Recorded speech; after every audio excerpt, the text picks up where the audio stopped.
Chapter 15. The 6 Ghosts of Fear. Take an inventory of yourself as you go through this closing chapter and find out how many of the ghosts are standing in your way. To this very special Before you can put any portion of this philosophy into successful use, your mind must be prepared to receive it. The preparation is not difficult. It begins with study, analysis, and understanding of 3 enemies which you shall have to clear out: indecision, doubt, and fear. The 6th sense will never function while these 3 negatives, or any one of them, remain in your mind. The members of this unholy trio are closely related. Where one is found, the other 2 are close at hand. Indecision is the seedling of fear. Remember this as you read. Indecision crystallizes into doubt. The 2 blend and become fear. The blending process often is slow. This is one reason why these 3 enemies are so dangerous. They germinate and grow without their presence being observed. The remainder of this chapter describes an end which must be attained before the philosophy as a whole can be put into practical use. It also analyzes a condition which has reduced huge numbers of people to poverty, and it states a truth which must be understood by all who accumulate riches, whether measured in terms of money or a state of mind of far greater value than money. The purpose of this chapter is to turn the spotlight of attention upon the cause and the cure of the 6 basic fears. Before we can master an enemy, we must know its name, its habits, and its place of abode. As you read, analyze yourself carefully and determine which, if any, of the 6 common fears have attached themselves to you.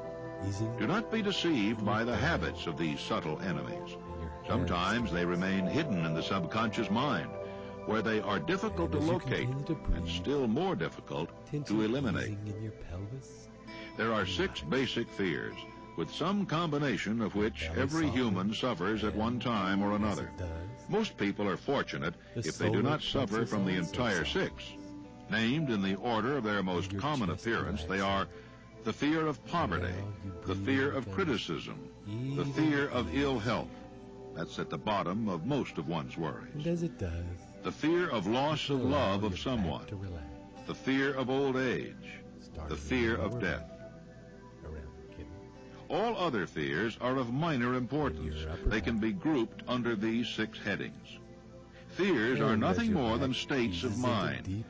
One state of mind is subject to control and direction. Man can create nothing which he does not first conceive in the form of an impulse of thought. Following this statement comes another of still greater importance, namely, man's thought impulses begin immediately to translate themselves into their physical equivalent, whether those thoughts are voluntary or involuntary. Thought impulses which are picked up by mere chance, thoughts which have been released by other minds, may determine one's financial, business, professional, or social destiny just as surely as do the thought impulses which one creates by intent and design. We are here laying the foundation for the presentation of a fact of great importance to the person who does not understand why some people appear to be lucky, while others of equal or greater ability, training, experience, and brain capacity seem destined to ride with misfortune. This fact may be explained by the statement that every human being has the ability to completely control his own mind. And with this control, obviously, every person may open his mind to the tramp thought impulses which are being released by other brains, or close the doors tightly and admit only thought impulses of his own choice. Nature has endowed man with absolute control over but one thing, and that is thought. This fact, coupled with the additional fact that everything which man creates begins in the form of a thought, leads one very near to the principle by which fear may be mastered. If it is true that all thought has a tendency to clothe itself in its physical equivalent, and this is true beyond any reasonable room for doubt, it is equally true that thought impulses of fear and poverty cannot be translated into terms of courage and financial gain. The fear of poverty. There can be no compromise between poverty and riches. The two roads that lead to poverty and riches travel in opposite directions. If you want riches, you must refuse to accept any circumstance that leads toward poverty. The word riches is here used in its broadest sense, meaning financial, spiritual, mental, and material estates. The starting point of the path that leads to riches is desire. In Chapter 1, you received full instructions for the proper use of desire.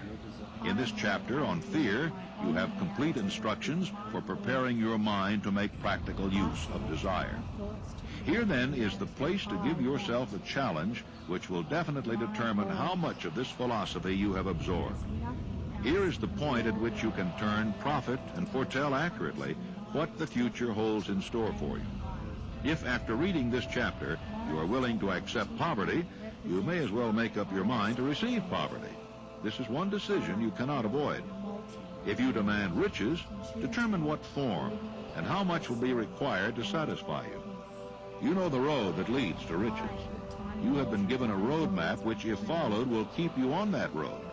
If you neglect to make the start or stop before you arrive, no one will be to blame but you. This responsibility is yours. No alibi will save you from accepting the responsibility if you now fail or refuse to demand riches of life, because the acceptance calls for but one thing, incidentally the only thing you can control, and that is a state of mind. A state of mind is something that one assumes. It cannot be purchased. It must be created.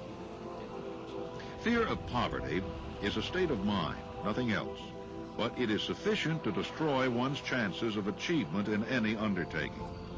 This fear paralyzes the faculty of reason, destroys the faculty of imagination, kills off self-reliance, undermines enthusiasm, discourages initiative, leads to uncertainty of purpose, encourages procrastination, wipes out enthusiasm, and makes self-control an impossibility.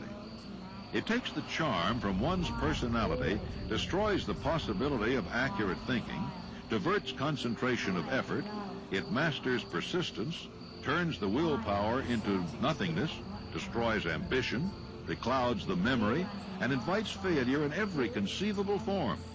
It kills love and assassinates the finer emotions of the heart, discourages friendship, and invites disaster in 100 forms, leads to sleeplessness, misery, and unhappiness.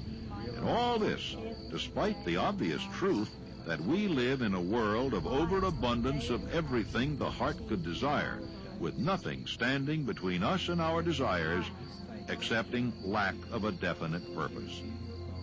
The fear of poverty is without doubt the most destructive of the 6 basic fears. It has been placed at the head of the list because it is the most difficult to master. The fear of poverty grew out of man's inherited tendency to prey upon his fellow man economically. Nearly all animals lower than man are motivated by instinct, but their capacity to think is limited. Therefore, they prey upon one another physically. Man, with his superior sense of intuition, with the capacity to think and to reason, does not eat his fellow man bodily. He gets more satisfaction out of eating him financially. Man is so avaricious that every conceivable law has been passed to safeguard him from his fellow man. Nothing brings man so much suffering and humility as poverty. Only those who have experienced poverty understand the full meaning of this. It is no wonder that man fears poverty. Through a long line of inherited experiences, man has learned for sure that some men cannot be trusted where matters of money and earthly possessions are concerned. So eager is man to possess wealth that he will acquire it in whatever manner he can, through legal methods if possible, through other methods if necessary or expedient. Self-analysis may disclose weaknesses which one does not like to acknowledge. This form of examination is essential to all who demand of life more than mediocrity and poverty. Remember, as you check yourself point by point, that you are both the court and the jury, the prosecuting attorney and the attorney for the defense, and that you are the plaintiff and the defendant. Also, that you are on trial. Face the facts squarely. Ask yourself definite questions and demand direct replies. When the examination is over, you will know more about yourself. If you do not feel that you can be an impartial judge in this self-examination, call upon someone who knows you well to serve as judge while you cross-examine yourself. You are after the truth. Get it, no matter at what cost, even though it may temporarily embarrass you. The majority of people, if asked what they fear most, would reply, "I fear nothing." The reply would be inaccurate because few people realize that they are bound, handicapped, whipped spiritually and physically through some form of fear. So subtle and deeply seated is the emotion of fear that one may go through life burdened with it, never recognizing its presence. Only a courageous analysis will disclose the presence of this universal enemy. When you begin such an analysis, search deeply into your character. Here is a list of the symptoms for which you should look. Indifference, commonly expressed through lack of ambition, willingness to tolerate poverty, acceptance of whatever compensation life may offer without protest, mental and physical laziness, lack of initiative, imagination, enthusiasm, and self-control, indecision, the habit of permitting others to do one's thinking, staying on the fence, doubt, generally expressed through alibis and excuses designed to cover up, explain away, or apologize for one's failures, sometimes expressed in the form of envy of those who are successful or by criticizing them.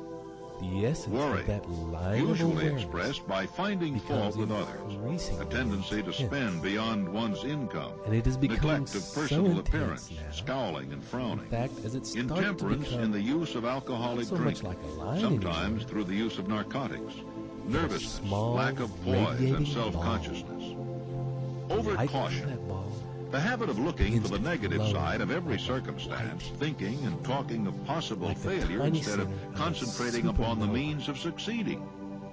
Knowing all the roads to disaster, but never searching for the plans to avoid failure.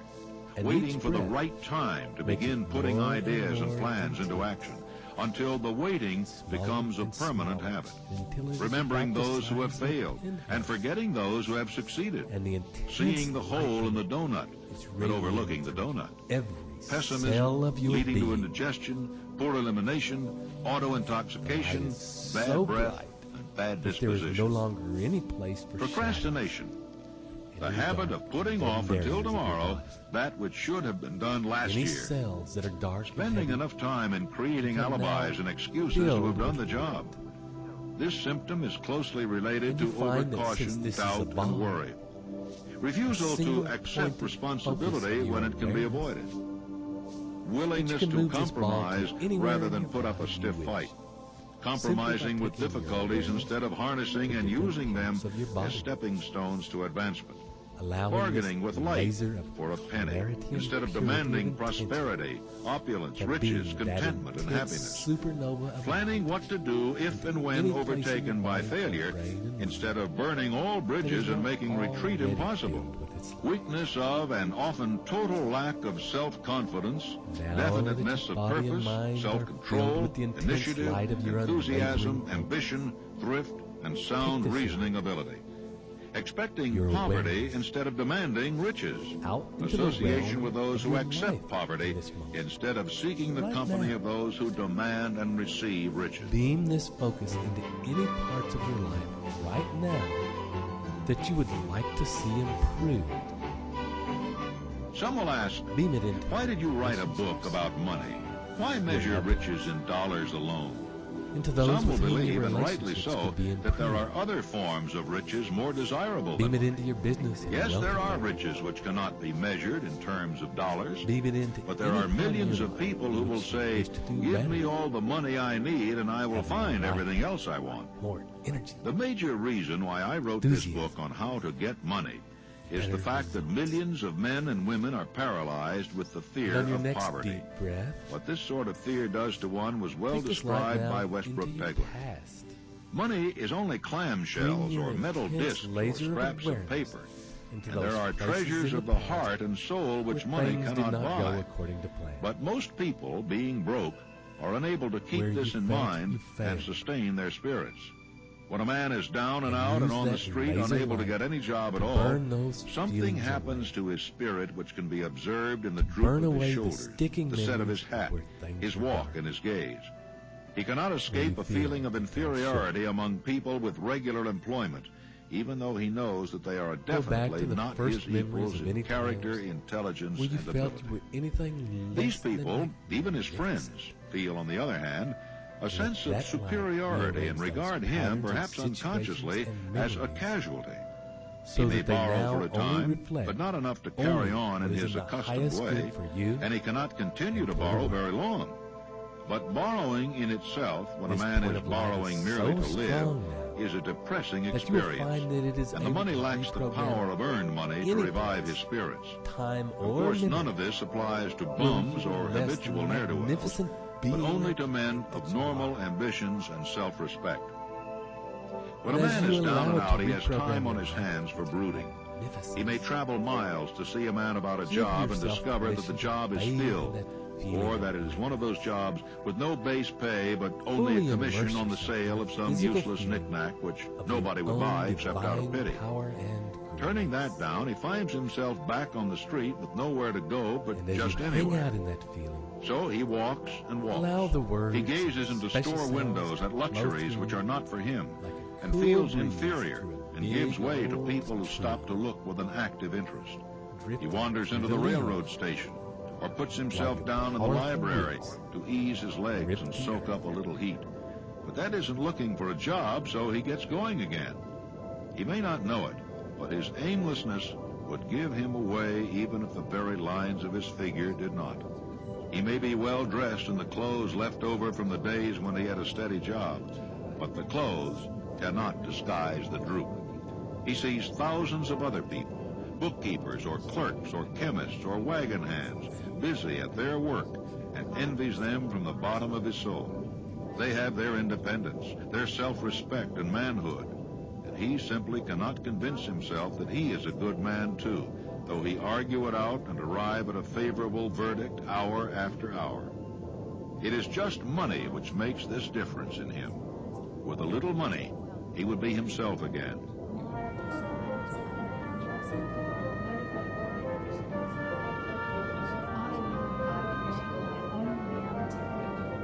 The fear of criticism. Just how man originally came by this fear, no one can state definitely, but one thing is certain. He has it in a highly developed form. This author is inclined to attribute the basic fear of criticism to that part of man's inherited nature which prompts him not only to take away his fellow man's goods and wares, but to justify his action by criticism of his fellow man's character. It is a well-known fact that a thief will criticize the man from whom he steals, that politicians seek office not by displaying their own virtues and qualifications, but by attempting to besmirch their opponents. The astute manufacturers of clothing have not been slow to capitalize this basic fear of criticism, with which all mankind has been cursed. Every season the styles in many articles of wearing apparel change. Who establishes the styles? Certainly not the purchaser of clothing, but the manufacturer. Why does he change the styles so often? The answer is obvious. He changes the styles so he can sell more clothes. For the same reason, the manufacturers of automobiles change styles of models every season. No man wants to drive an automobile which is not of the latest style. We have been describing the manner in which people behave under the influence of fear of criticism as applied to the small and petty things of life. Let us now examine human behavior when this fear affects people in connection with the more important events of human relationship. Take, for example, practically any person who has reached the age of mental maturity, from 35 to 40 years of age as a general average. And if you could read the secret thoughts of his mind, you would find a very decided disbelief in most of the fables taught by the majority of the dogmatists a few decades back. Why does the average person, even in this day of enlightenment, shy away from denying his belief in fables? The answer is because of the fear of criticism. Men and women have been burned at the stake for daring to express disbelief in ghosts. It is no wonder we have inherited a consciousness which makes us fear criticism. time was, and not so far in the past, when criticism carried severe punishments. It still does in some countries. The fear of criticism robs man of his initiative, destroys his power of imagination, limits his individuality, takes away his self-reliance, and does him damage in 100 other ways. Parents often do their children irreparable injury by criticizing them. The mother of one of my boyhood chums used to punish him with a switch almost daily, always completing the job with the statement, "You'll land in the penitentiary before you're 20. He was sent to a reformatory at the age of 17. Criticism is the one form of service of which everyone has too much. Everyone has a stock of it which is handed out gratis, whether called for or not.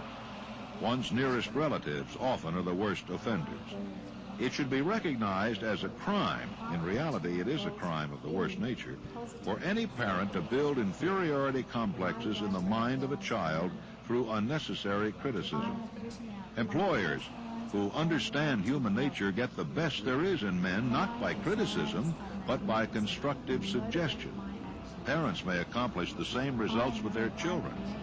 Criticism will plant fear in the human heart, or resentment, but it will not build love or affection. This fear is almost as universal as the fear of poverty, and its effects are just as fatal to personal achievement, mainly because this fear destroys initiative and discourages the use of imagination. The major symptoms of the fear are self-consciousness, generally expressed through nervousness, timidity in conversation and in meeting strangers, awkward movement of the hands and limbs, shifting of the eyes. Lack of poise, expressed through lack of voice control, nervousness in the presence of others, poor posture of body, poor memory.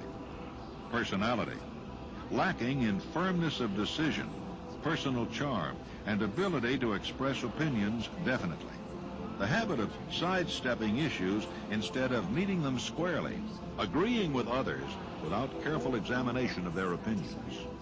Inferiority complex, the habit of expressing self-approval by word of mouth and by actions as a means of covering up a feeling of inferiority. Using big words to impress others, often without knowing the real meaning of the words. Imitating others in dress, speech, and manners. Boasting of imaginary achievements. This sometimes gives a surface appearance of a feeling of superiority. Extravagance, the habit of trying to keep up with the Joneses, spending beyond one's income. Lack of initiative, failure to embrace opportunities for self-advancement, fear to express opinions, lack of confidence in one's own ideas, giving evasive answers to questions asked by superiors, hesitancy of manner and speech, deceit in both words and deeds, lack of ambition, mental and physical laziness, lack of self-assertion, slowness in reaching decisions, being too easily influenced, forget for now the habit of criticizing others behind their backs and flattering them to their faces, and envision the your habit of life accepting as the pure, defeat without protest or quitting an undertaking when opposed by others, suspicion of other people without summon cause, in as much clarity, lack of tactfulness as of much manner feeling, and speech, and as much detail unwillingness as you to can. accept the blame for mistakes. The life of your dreams in the person you most wish to be. How are your relationships? Your family, your The children. fear of ill health. How are you with it? This fear may be traced to both What are you physical doing? and social heredity.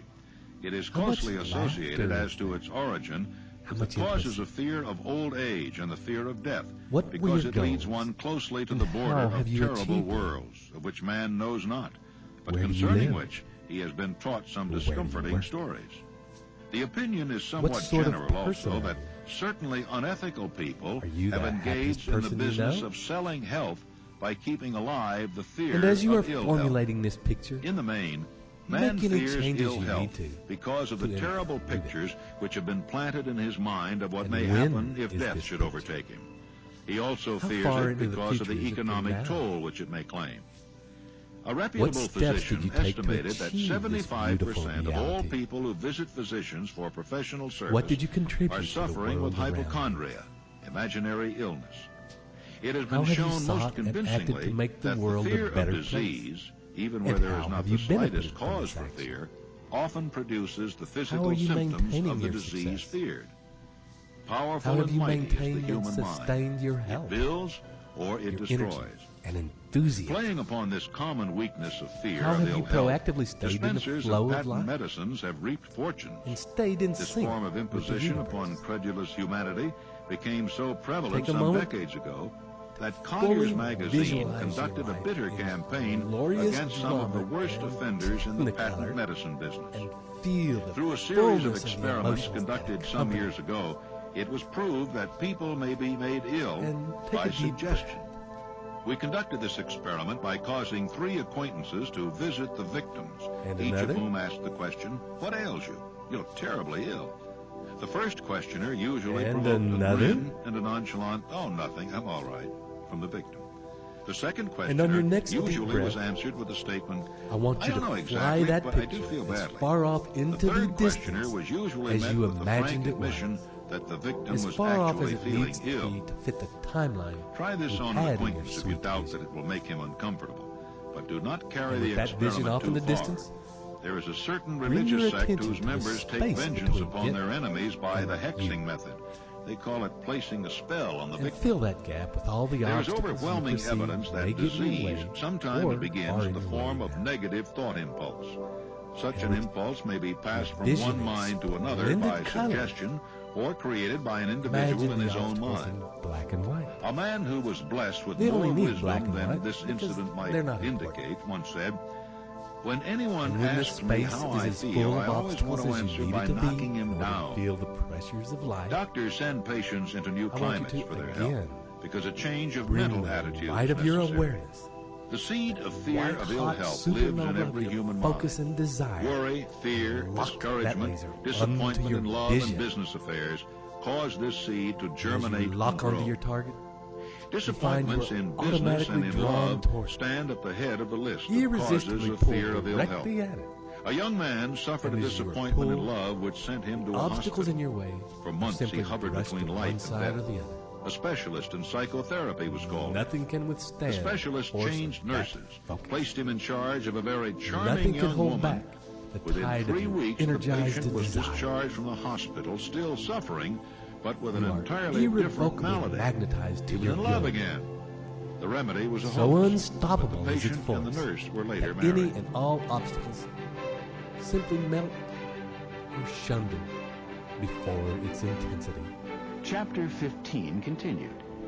The See 6 your goal ghosts rush up of fear. closer and closer Symptoms until of the fear of ill snap! health. The symptoms It of the lands almost in universal the fear here are and autosuggestion. now. In The habit of this negative use moment. of self-suggestion by Pow! looking for and expecting to fills find your the reality. symptoms of all kinds of disease. Enjoying imaginary illness and speaking of it as real. The habit of trying all fads And and when you are isms ready, recommended by others take a deep as having breath therapeutic and value. allow these feelings Talking to fully others of rest in your operations, body. accidents, and other forms of illness. Experimenting with diets, taking physical another deep exercises, reducing systems And coming without up to the professional here and guidance. Trying home remedies, when you are patent ready, medicines, opening and your quack eyes. remedies. And when this Hypochondria, recording finishes, the habit take of a few talking of moments to illness, sit, concentrating the write mind down, upon or disease, adjust your and deepest expecting vision. its appearance until a With nervous definite break chief occurs. aim.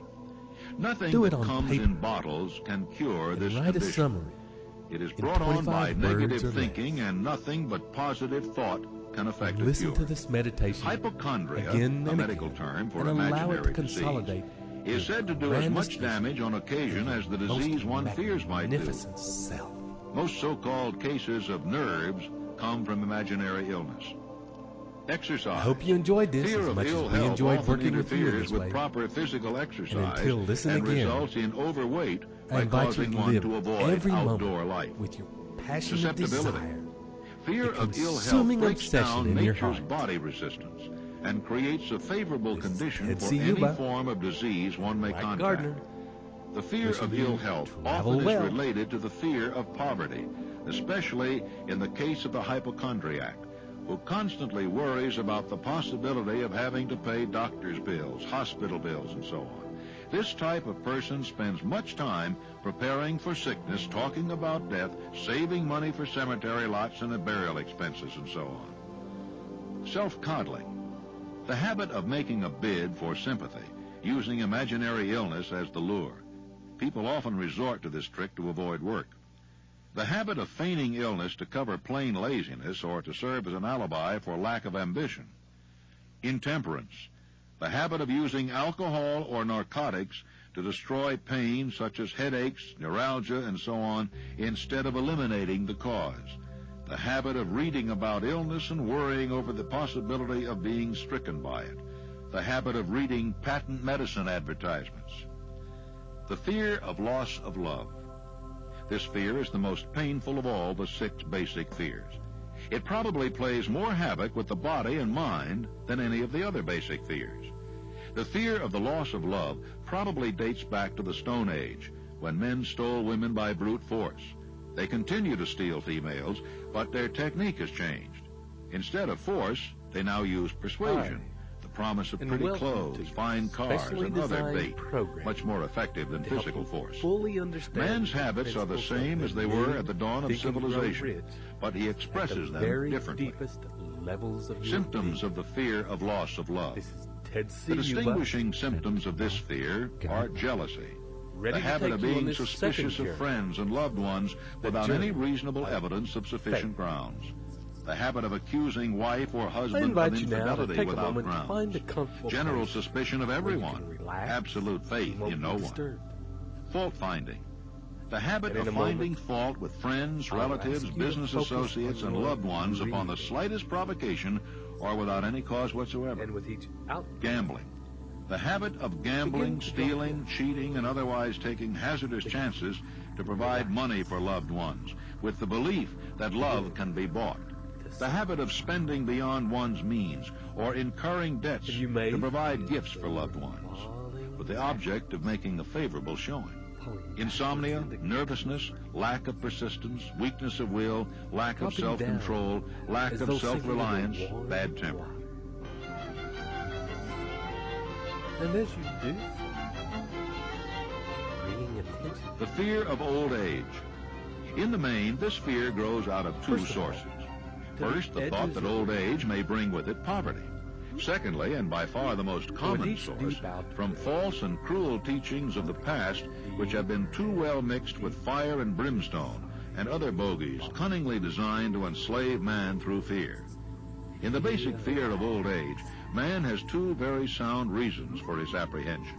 One growing out of his distrust of his fellow man, who may seize whatever worldly goods he may possess, and the other arising from the terrible pictures in his mind of the world beyond. The possibility of ill health, which is more common as people grow older, is also a contributing cause of this common fear of old age. Eroticism also enters into the cause of the fear of old age, as no man cherishes the thought of diminishing sex attraction. And as you allow your breath to be the most common cause of fear of old age is associated with the possibility of poverty. Another contributing cause of the fear of old age is the possibility of loss of freedom and independence, as old age may bring with it the loss of both physical and economic freedom. Symptoms of the fear of old age.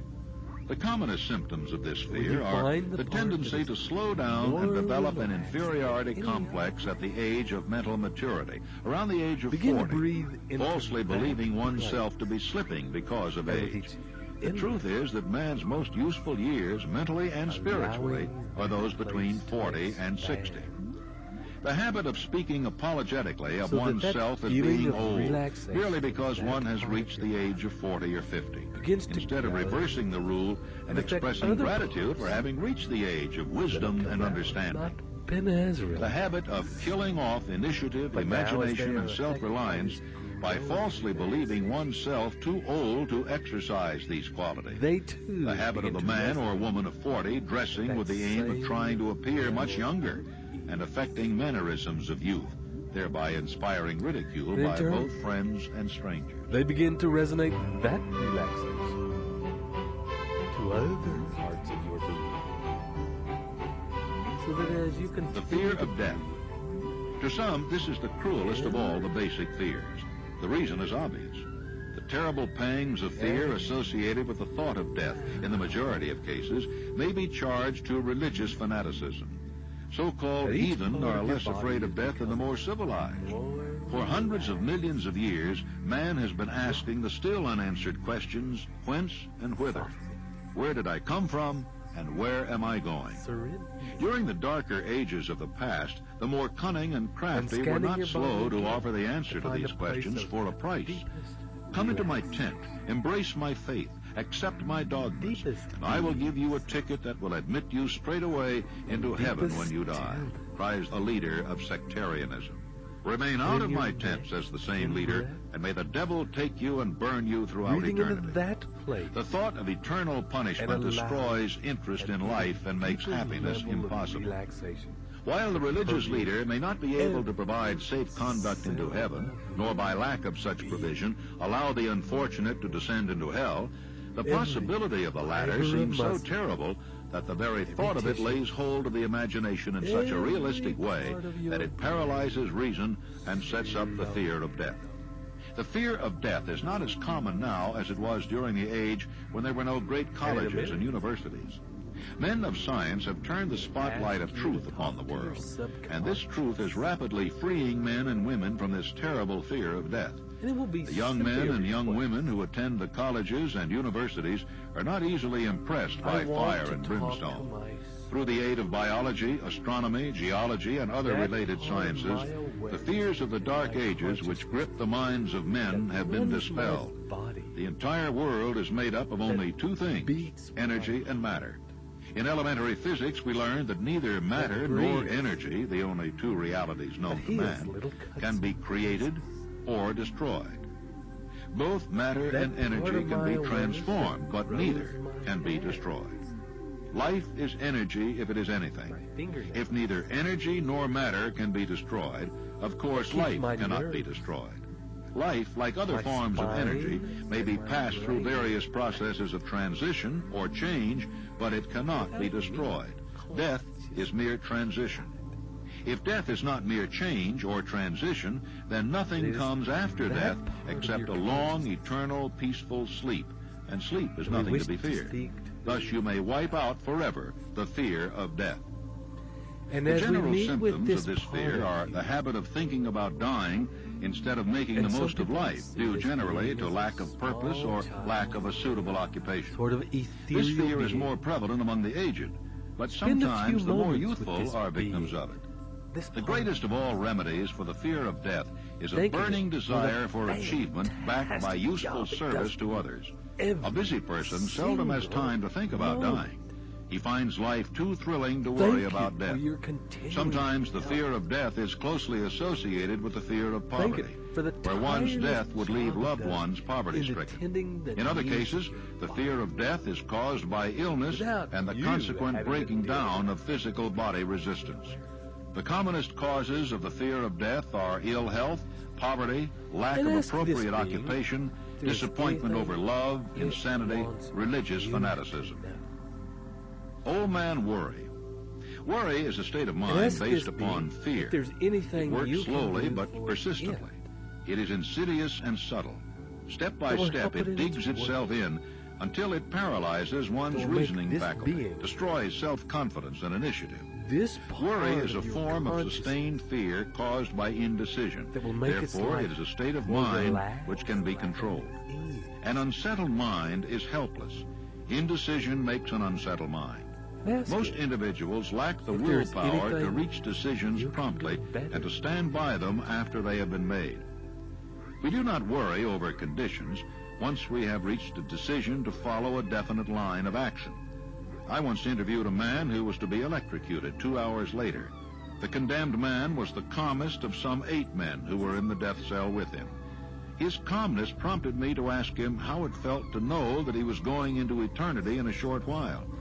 With a smile of confidence on his face, he said, "It feels fine. Just think, brother, my troubles will soon be over. I have had nothing but trouble all my life. It has been a hardship to get food and clothing. Soon I will not need these things. I have felt fine ever since I learned for certain that I must die. I made up my mind then to accept my fate in good spirit."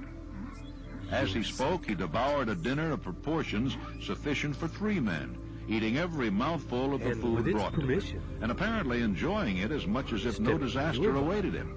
into it. Decision gave this man resignation to his fate.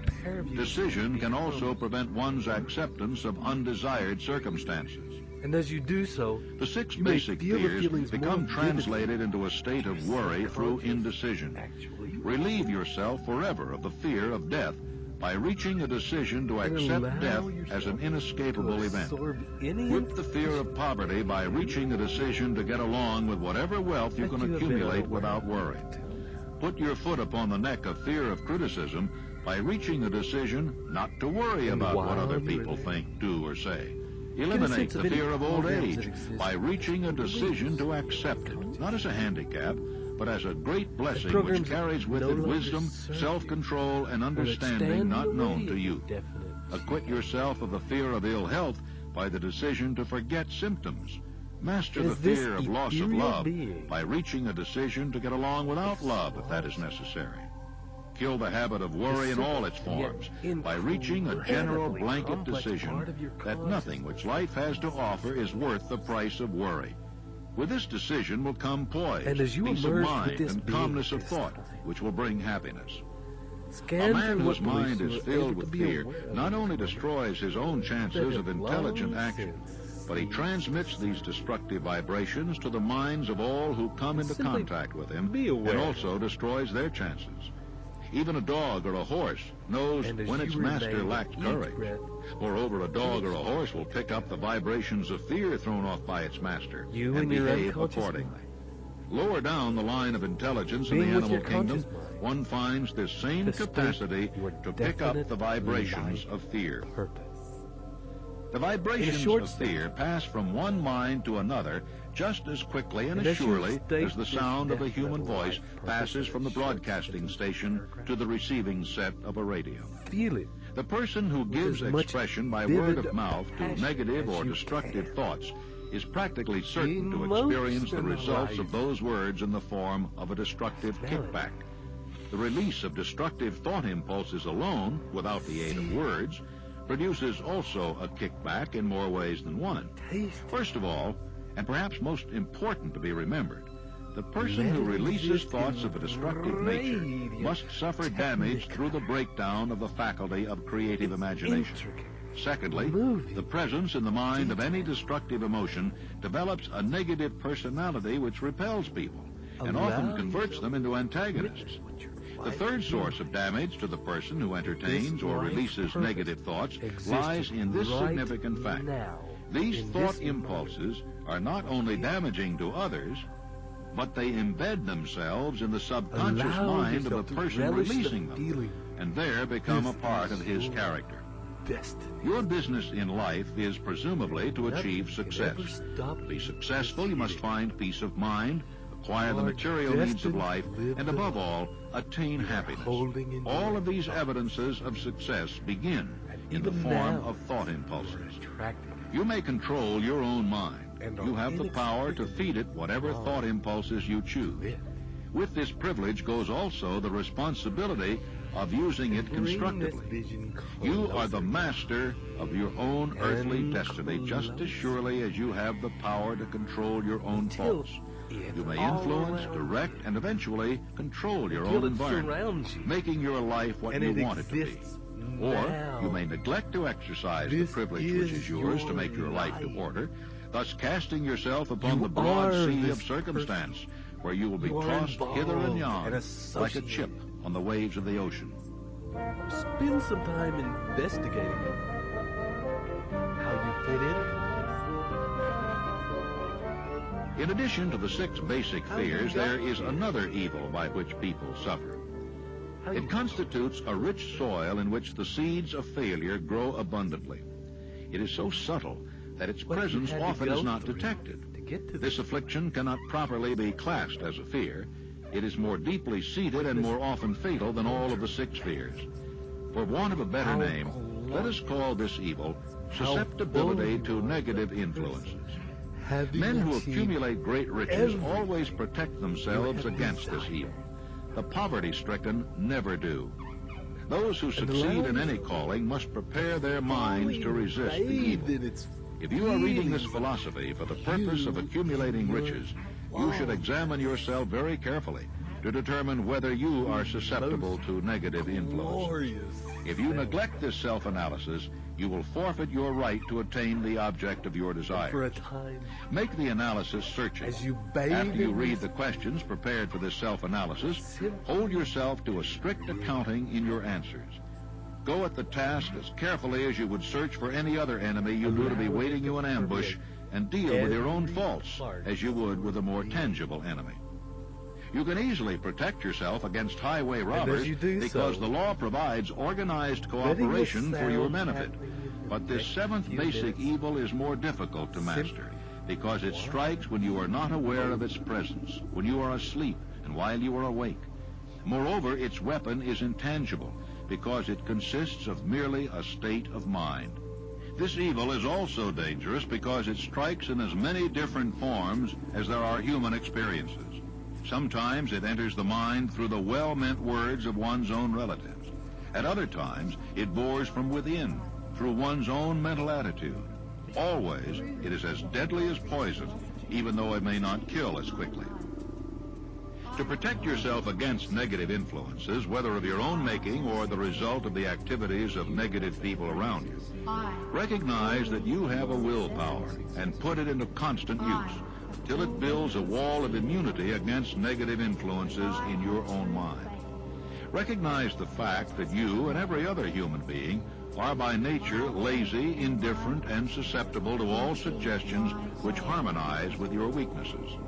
Recognize that you are by nature susceptible to all the 6 basic fears and set up habits for the purpose of counteracting all those fears. Recognize that negative influences often work on you through your subconscious mind. Therefore, they are difficult to detect. And keep your mind closed against all people who depress or discourage you in any way. Clean out your medicine chest. Throw away all pill bottles and stop pandering to colds, aches, pains, and imaginary illness.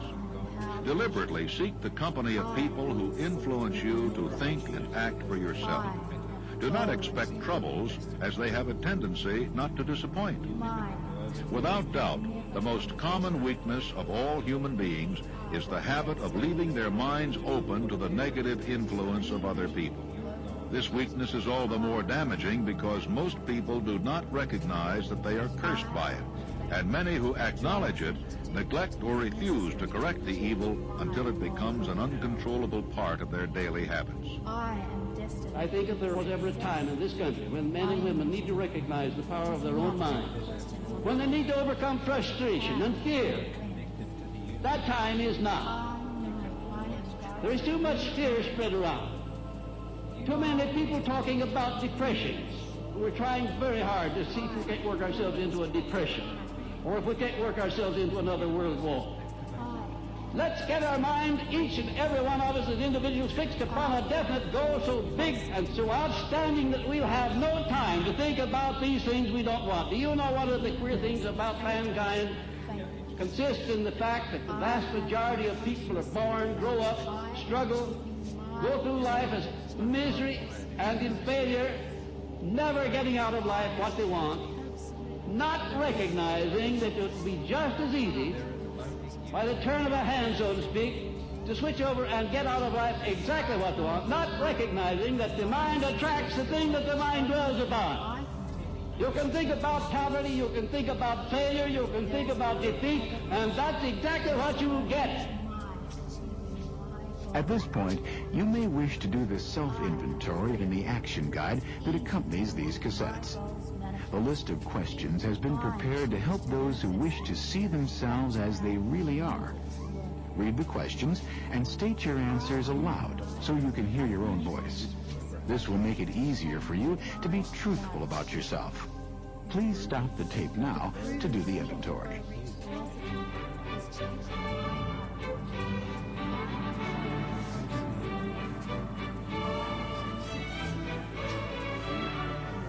If you have answered all these questions truthfully, you know more about yourself than the majority of people.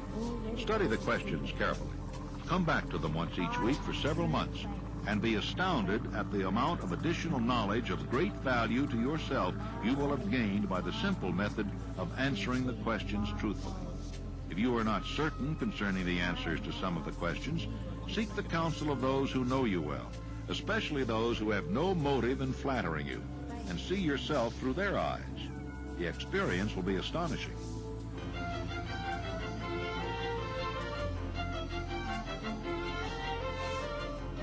You have absolute control over but one thing, and that is your thoughts. This is the most significant and inspiring of all facts known to man. It reflects man's divine nature. This divine prerogative is the sole means by which you may control your own destiny. If you fail to control your own mind, you may be sure you will control nothing else. If you must be careless with your possessions, let it be in connection with material things. Your mind is your spiritual estate. Protect and use it with the care to which divine royalty is entitled. You were given a willpower for this purpose. Unfortunately, there is no legal protection against those who, either by design or ignorance, poison the minds of others by negative suggestions. Beginning now to follow this the form line of destruction should be punishable by heavy legal penalties, because it may and often does destroy one's chances of acquiring material things which are protected by law. Men with negative minds tried to convince Thomas A. Edison that he could not build a machine that would record and produce the human voice, because, they said, no one else had ever produced such a machine. Edison did not believe them. He knew that the mind could produce anything the mind could conceive and believe, and that knowledge was the thing that lifted the great Edison above the common herd. Men with negative minds told F.W. Woolworth he would go broke trying to run a store on 5 and 10 cent sales. He did not believe them. He knew that he could do anything within reason if he backed his plans with faith. Exercising his right to keep other men's negative suggestions out of his mind, he piled up a fortune of more than $100 million. Doubting Thomases scoffed scornfully when Henry Ford tried out his first crudely built automobile on the streets of Detroit. Some said the thing never would become practical.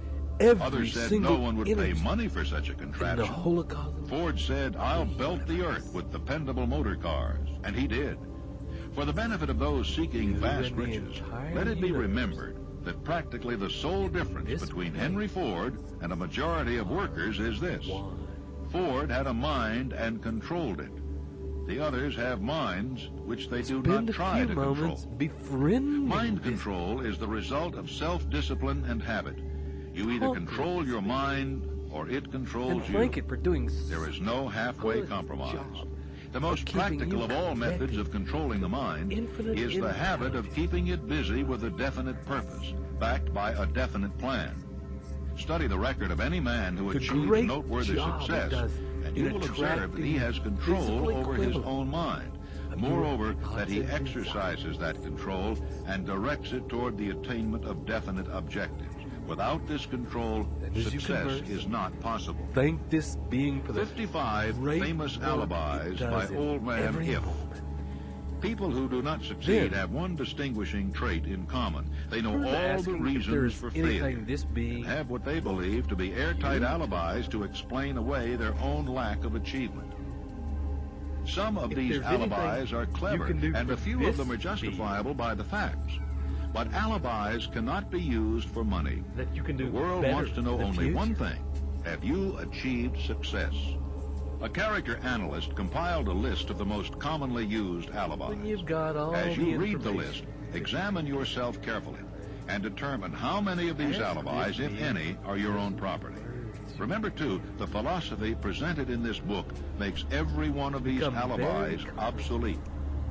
If I didn't have a wife and family, if I had enough pull, if I had money, if I had a good education, and with his permission, if I could get a job, if I had good health, and allow if I only had time, if times were better, and the body if of the other people understood me, with which you were if conditions around me were only different, if I could live my life over again, if I did not fear what they would say, if I had been given a chance, if I now had a chance, if other people didn't have it in for me, with its body, if nothing happens to stop me, You begin to feel those feelings. If I can only do what I want, if I had been born rich, if I could meet the right people, thoughts of the if I had the talent that some people have, if I dared assert myself, if I only had embraced past opportunities, if people didn't get on my nerves,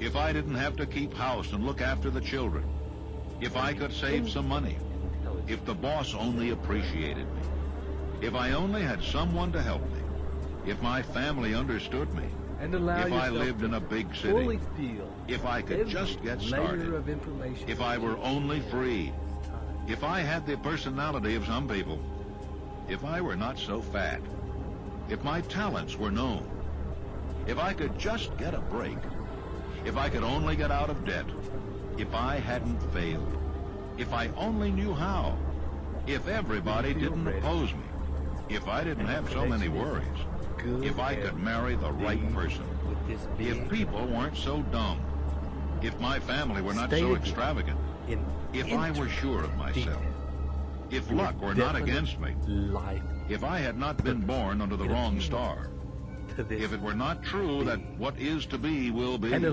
if I did not have to work so hard, if I hadn't lost my money, if I lived in a different neighborhood, if I didn't have a past, if I only had a business of my own, if other people would only listen to me, if, and this is the greatest of them all, if I had the courage to see myself as I really am, I would find out what is wrong with me and correct it.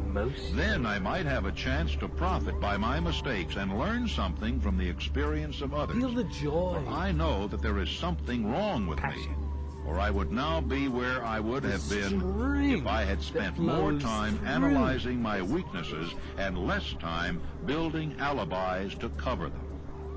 Building alibis with which to explain away failure is a national pastime. The habit is as old as the human race and is fatal to success. Why do people cling to their pet alibis? The answer is obvious. They defend their alibis because they create them. A man's alibi is the child of his own imagination. It is human nature to defend one's own brainchild. Building alibis is a deeply rooted habit. Habits are difficult to break, especially when they provide justification for something we do. Plato had this truth in mind when he said, the first and best victory is to conquer self. To be conquered by self is of all things the most shameful and vile. Another philosopher had the same thought in mind when he said, it was a great surprise to me when I discovered that most of the ugliness I saw in others was but a reflection of my own nature. It has always been a mystery to me, said Elbert Hubbard, why people spend so much time deliberately fooling themselves by creating alibis to cover their weaknesses. And if used differently, the same time would be sufficient to cure the weakness. Then no alibis would be needed. In parting, I would remind you that life is a checkerboard, and the player opposite you is time. If you hesitate before moving or neglect to move promptly, your men will be wiped off the board by time. That in doing you are playing against a partner who will not tolerate indecision. Previously, you may have had a logical excuse for not having forced life to come through with whatever you asked. But that alibi is now obsolete because you are in possession of the master key that unlocks the door to life's bountiful riches. The master key is intangible, but it is powerful. It is the privilege of creating in your own mind a burning desire for a definite form of riches.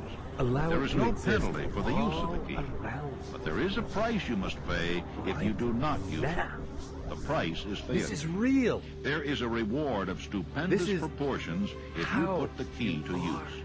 It is the satisfaction that comes to all who conquer self and force life to pay whatever is asked. The reward is worthy of your effort. When you make the start and be convinced,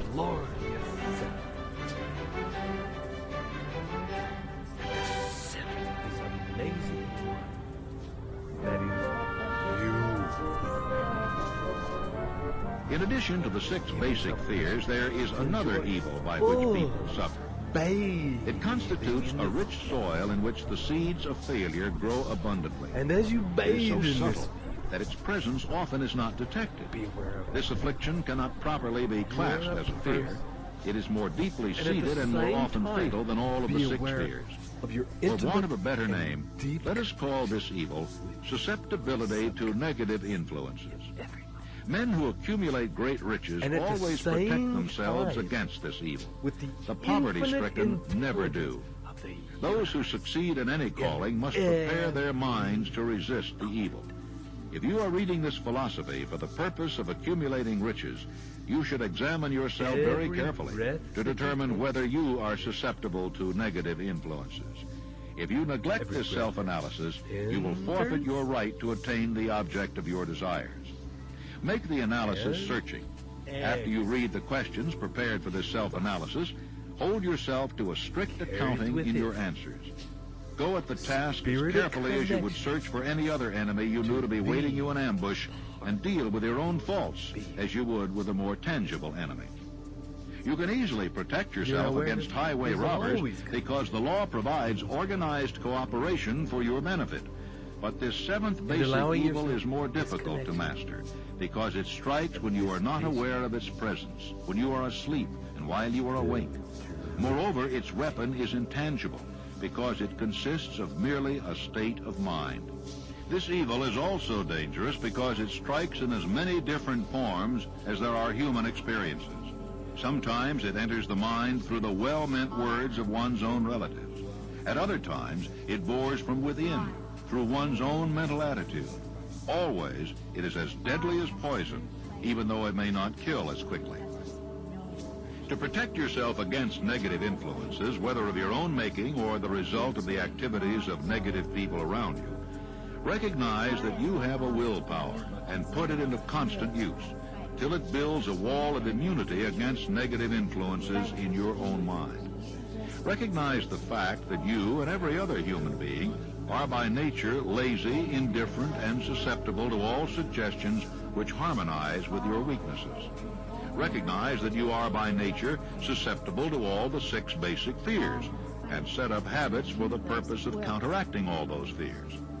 Recognize that negative influences often work on you through your subconscious mind. Therefore, they are difficult to detect. And keep your mind closed against all people who depress or discourage you in any way. Clean out your medicine chest. Throw away all pill bottles. And stop pandering to colds, aches, pains, and imaginary illness. Deliberately seek the company of people who influence you to think and act for yourself. Do not expect troubles, as they have a tendency not to disappoint.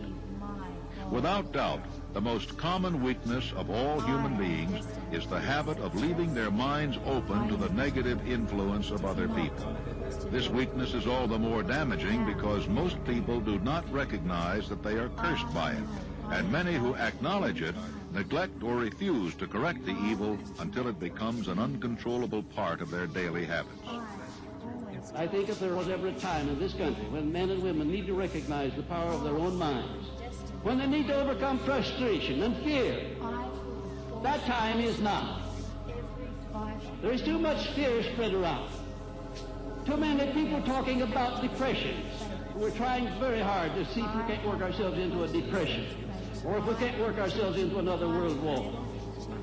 Let's get our mind, each and every one of us as individuals, fixed upon a definite goal so big and so outstanding that we'll have no time to think about these things we don't want. Do you know one of the queer things about mankind consists in the fact that the vast majority of people are born, grow up, struggle, go through life as misery and in failure, never getting out of life what they want, not recognizing that it would be just as easy, by the turn of a hand, so to speak, to switch over and get out of life exactly what they want, not recognizing that the mind attracts the thing that the mind dwells upon. You can think about poverty, you can think about failure, you can think about defeat, and that's exactly what you get. At this point, you may wish to do the self-inventory in the action guide that accompanies these cassettes. The list of questions has been prepared to help those who wish to see themselves as they really are. Read the questions and state your answers aloud so you can hear your own voice. This will make it easier for you to be truthful about yourself. Please stop the tape now to do the inventory.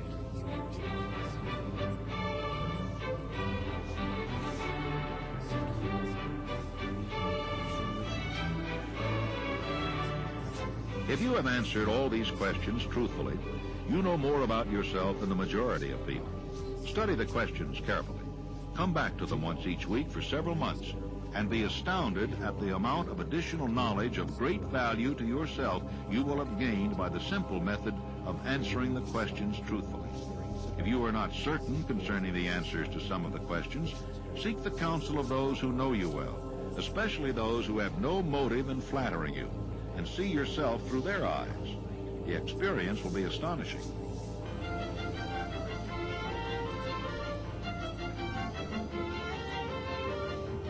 You have absolute control over but one thing, and that is your thoughts. This is the most significant and inspiring of all facts known to man. It reflects man's divine nature. This divine prerogative is the sole means by which you may control your own destiny. If you fail to control your own mind, you may be sure you will control nothing else. If you must be careless with your possessions, let it be in connection with material things.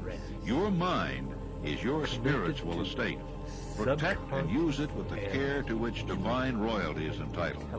You were given a willpower for this purpose. Unfortunately, there is no legal protection against those who, either by design or ignorance, poison the minds of others by negative suggestion.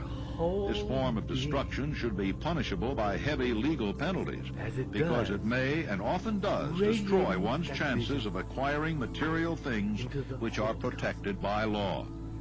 Men with negative minds tried to convince Thomas A. Edison that he could not build a machine that would record and produce the human voice, because, they said, no one else had ever produced such a machine. Edison did not believe them. He knew that the mind could produce anything the mind could conceive and believe, and that knowledge was the thing that lifted the great Edison above the common herd. Men with negative minds told F.W. Woolworth he would go broke trying to run a store on 5 and 10 cent sales. He did not believe them. He knew that he could do anything within reason if he backed his plans with faith, exercising his right to keep other men's negative suggestions out of his mind. He piled up a fortune of more than $100 million. Doubting Thomases scoffed scornfully when Henry Ford tried out his first crudely built automobile on the streets of Detroit. Some said the thing never would become practical. Others said no one would pay money for such a contraption. Ford said, "I'll belt the earth with dependable motor cars," and he did. For the benefit of those seeking vast riches, let it be remembered that practically the sole difference between Henry Ford and a majority of workers is this: Ford had a mind and controlled it. The others have minds which they do not try to control. Mind control is the result of self-discipline and habit. You either control your mind or it controls you. There is no halfway compromise. The most practical of all methods of controlling the mind is the habit of keeping it busy with a definite purpose, backed by a definite plan. Study the record of any man who achieves noteworthy success, and you will observe that he has control over his own mind. Moreover, that he exercises that control and directs it toward the attainment of definite objectives. Without this control, success is not possible. 55 famous alibis by Old Man If. People who do not succeed have one distinguishing trait in common. They know all the reasons for failure and have what they believe to be airtight alibis to explain away their own lack of achievement. Some of these alibis are clever, and a few of them are justifiable by the facts. But alibis cannot be used for money. The world wants to know only one thing: have you achieved success? A character analyst compiled a list of the most commonly used alibis. As you read the list, examine yourself carefully and determine how many of these alibis, if any, are your own property. Remember, too, the philosophy presented in this book makes every one of these alibis obsolete. to invest time. If I didn't have a wife and family, if I had enough pull, if I had money, if I had a good education, if I could get a job, if I had good health, with as much if I only had time, if times were better, if other people understood me, if conditions around me were only different, if I could live my life over again, if I did not fear what they would say, if I had been given a chance, if I now had a chance, if other people didn't have it in for me, if nothing happens to stop me, if I were only young, if I can only do what I want, if I had been born rich, if I could meet the right people, if I had the talent that some people have, if I dared assert myself, if I only had embraced past opportunities, if people didn't get on my nerves, if I didn't have to keep house and look after the children, if I could save some money, if the boss only appreciated me, if I only had someone to help me, if my family understood me, if I lived in a big city, if I could just get started, if I were only free, if I had the personality of some people, if I were not so fat, if my talents were known, if I could just get a break, if I could only get out of debt, if I hadn't failed, if I only knew how, if everybody didn't oppose me, if I didn't have so many worries, if I could marry the right person, if people weren't so dumb, if my family were not so extravagant, if I were sure of myself, if luck were not against me, if I had not been born under the wrong star, if it were not true that what is to be will be, if I did not have to work so hard, if I hadn't lost my money, if I lived in a different neighborhood, if I didn't have a past, if I only had a business of my own, if other people would only listen to me, since I am connected to all and this is the greatest of them all, through my connection with infinite I had the courage to see myself as I really hereby commit am, myself to act in love. I would find out what is wrong with me to and seek correct the it. benefit of Then I might have a all, chance to profit by my mistakes and focus learn something all from of the my experience of endeavors others. to serve For I know that the there is something highest wrong with good. me, or I would now be where I would have been if I had spent more time analyzing my weaknesses and less time And as you building allow these alibis personal to commitments cover to them. filter up from the core, Building alibis with which to explain away failure is a national imagine them pastime. permeating The habit is as old as the human race fiber. and is fatal to success. Why do people cling to their pet alibis? The answer is obvious. These messages They lodging in defend your their subconscious alibis because they create like them. gold. A man's alibi is the child of his own imagination. It is human nature and to flowing defend meet one's the own oceanic brainchild. intelligence. Building alibis is a deeply rooted habit. Habits are difficult to break, especially when they provide justification for something we definite do. knowledge that Plato you have had this truth in mind when he magnetized said, these things the first and best victory is to conquer self. To be and that the conquered whole by cosmos self of the is of universe all things is the most already shameful and vile. transforming your Another desires philosopher had the same thought into in mind when he physical said, reality. it was a great surprise to me when I discovered that most of the ugliness I saw in others And was but a maintaining that reflection feeling of my of own nature. Your subconscious. It has always been a mystery to me, said Albert Hubbard, why people spend so much time Begin now. deliberately fooling Come back. themselves by Come creating back. alibis to cover their weaknesses. If used differently, this same time would be sufficient to cure At the this weakness. time. Then no alibis would be needed.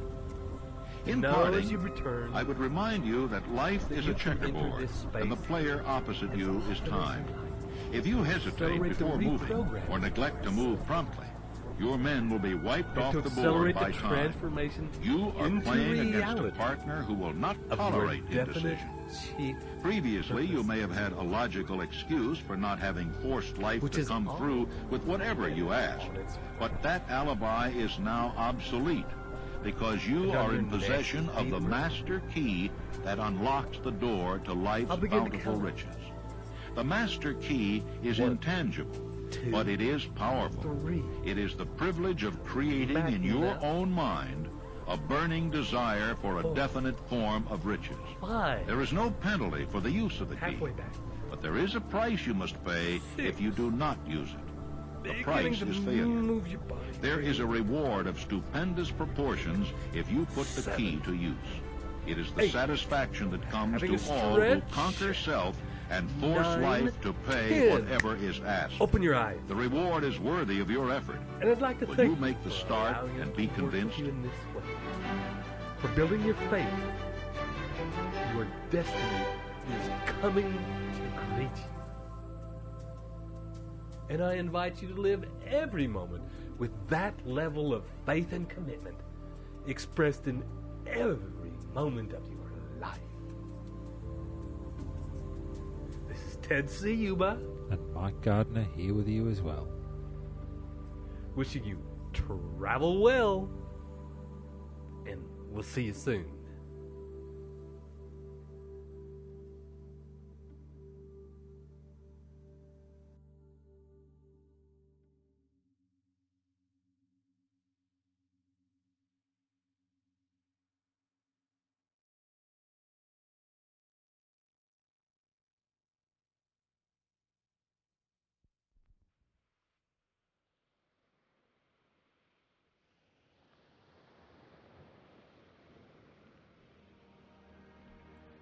Welcome. This is Ted Ciuba and Mike Gardner, preparing to take you on not so much a meditation, but an exploration of your awareness around the subject of auto-suggestion. So take a few moments to get yourself into a comfortable place where you won't be disturbed. Allow yourself to get into a comfortable position where you can relax and concentrate on the instruction you receive. And as you settle yourself into a comfortable position, see if there's any movements, any actions you can take to become even more comfortable, to be in an even more comfortable position that will allow you to relax a little deeper. And take a deep breath. And another. And take another deep breath. And as you do so, simply be aware of the rise and the fall of your chest. The movement of your stomach as you breathe in and out. And as you lay there, continuing to become more and more deeply aware of your breathing, notice if there are further changes to be made in your position, in your body, in areas that may or may not be as comfortable as you can get to. Make any adjustments in your body that will assist in the process of you relaxing deeply. And take another deep breath and let it out with a sigh. And for a minute or two, simply scan your body and take your awareness to different parts of your body. You needn't do this in any order. Simply allow your awareness to roam over your body, seeing and noticing things that come into your awareness. And as you scan your body now, scan your body with the purpose of noticing parts of which may be more relaxed than other parts. And in fact, seek out, using your awareness, the part of your body that is the most relaxed, the part most at ease, the part most soft and surrendered. And spend some time focusing on that part, breathing into it and allowing it with each breath to expand. Each in-breath, it grows a little bigger and begins to affect the parts of the body that are immediately adjacent to it. As those parts become more relaxed, they in turn affect parts adjacent to them, so that feeling of relaxation as you breathe in and out continues to spread throughout your body, spreading further and further. Ease flowing through your body now.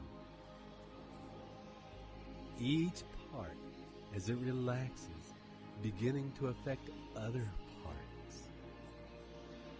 And as the previously tense parts of your body begin to relax, the parts that were most comfortable can relax even deeper.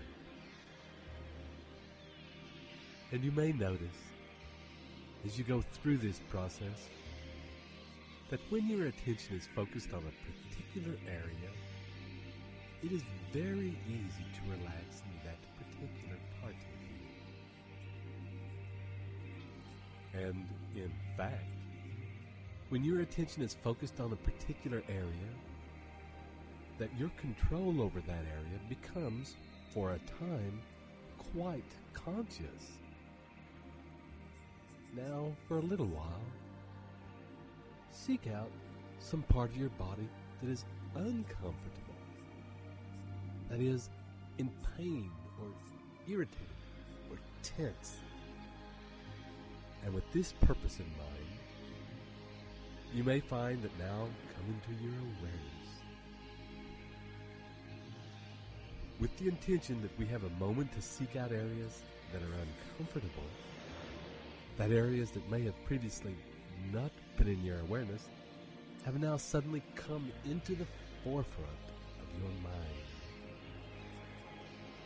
And find now a part of your body that is quite uncomfortable, tense, painful, irritated, and breathe into that feeling, allowing it to come very vivid in your mind, very intense. And take a deep breath and remain with this feeling, allowing it to be just as it is, uncomfortable, unpleasant. And continue to allow that feeling to become more intense, perhaps to expand. It may not be easy. We're not always comfortable with experiencing these levels of discomfort. But I invite you, just for a moment, to stay with it. And in the next deep out breath, I want you to simply allow your mind to drift, to go to a place that is away from your body. Perhaps you might like to imagine a place where you feel at ease, and to allow yourself to relax.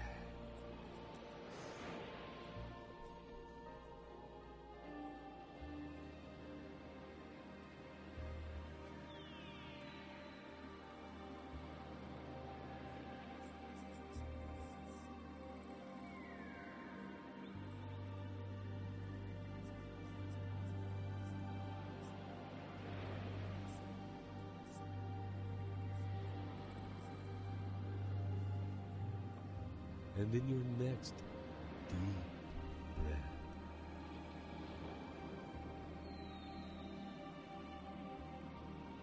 allow yourself to gently return to your body. And without any agenda, simply notice how it is. Whether things are the same or different. And allow yourself again for a few moments to simply drift, returning to the place where you felt at ease. And for a few moments, allow yourself to drift, allowing the sounds that you hear to drift through and over.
I constantly repeat to my inner self, and my inner self constantly mirrors the light. You guide yourself with the conscious auto-suggestions you constantly repeat to your inner self. Every correct action your inner self constantly mirrors the light in your experience.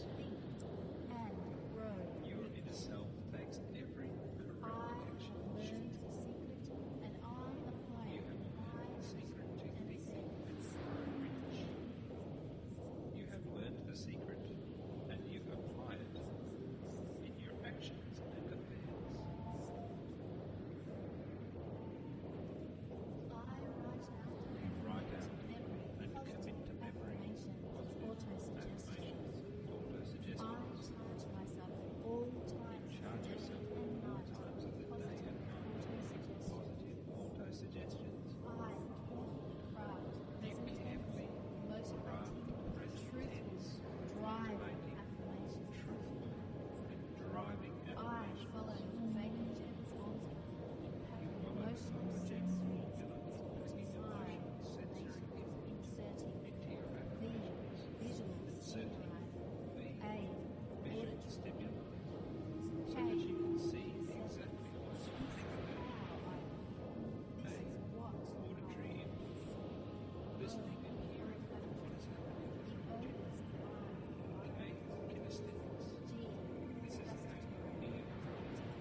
And allow yourself now to take a deep breath and return back to being in your body.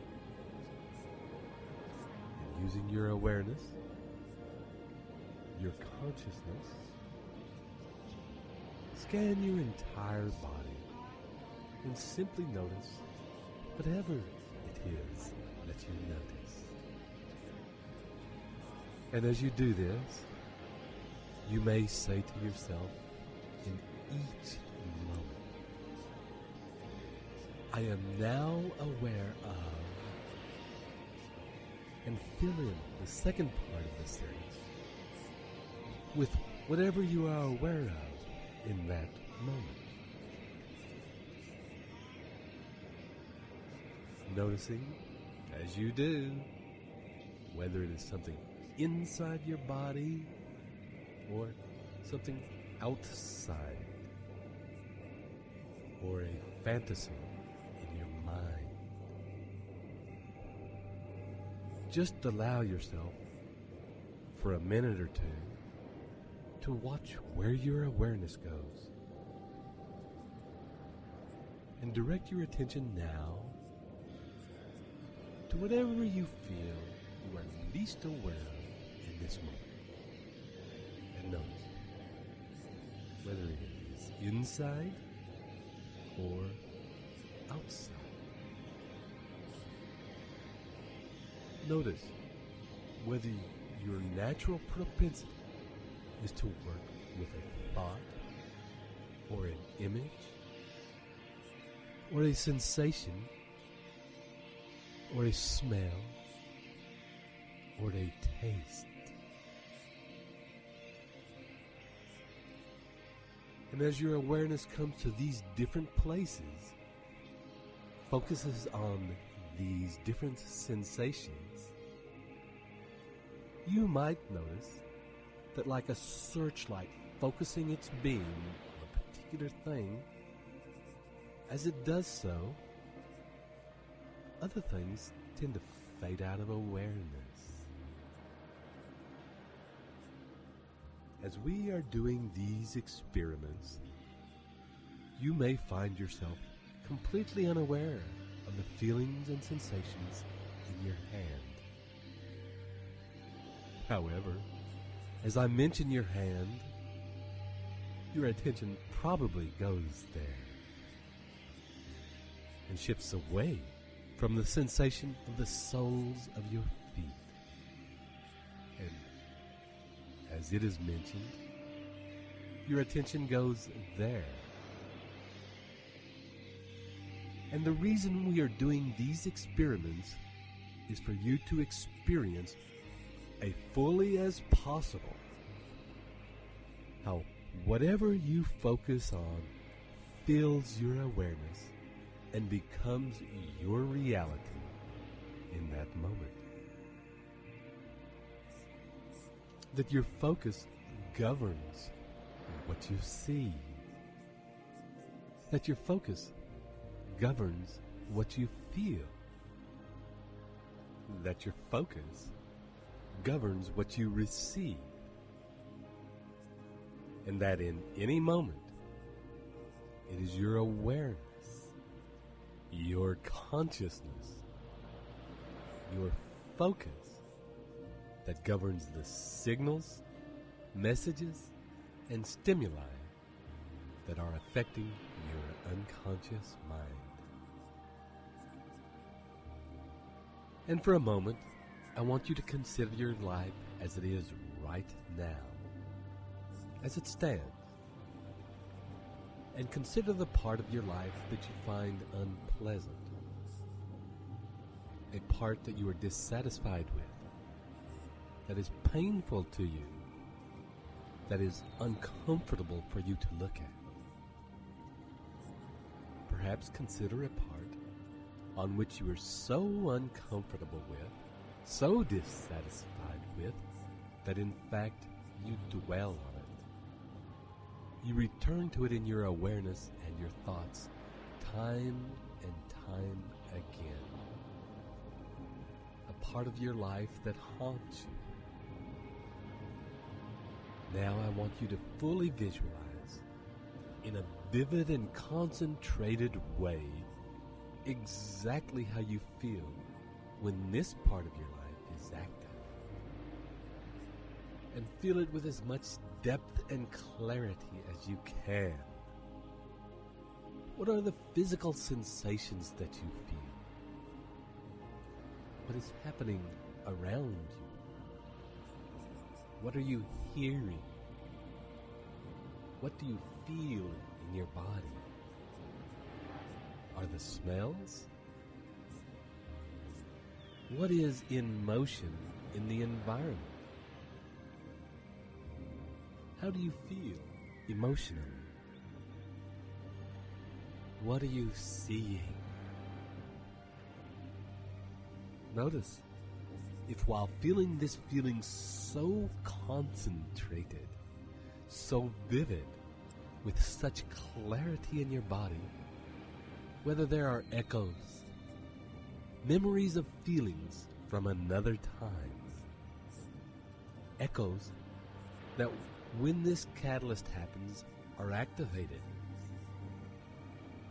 bringing a buildup and a backlog of feelings into that very moment.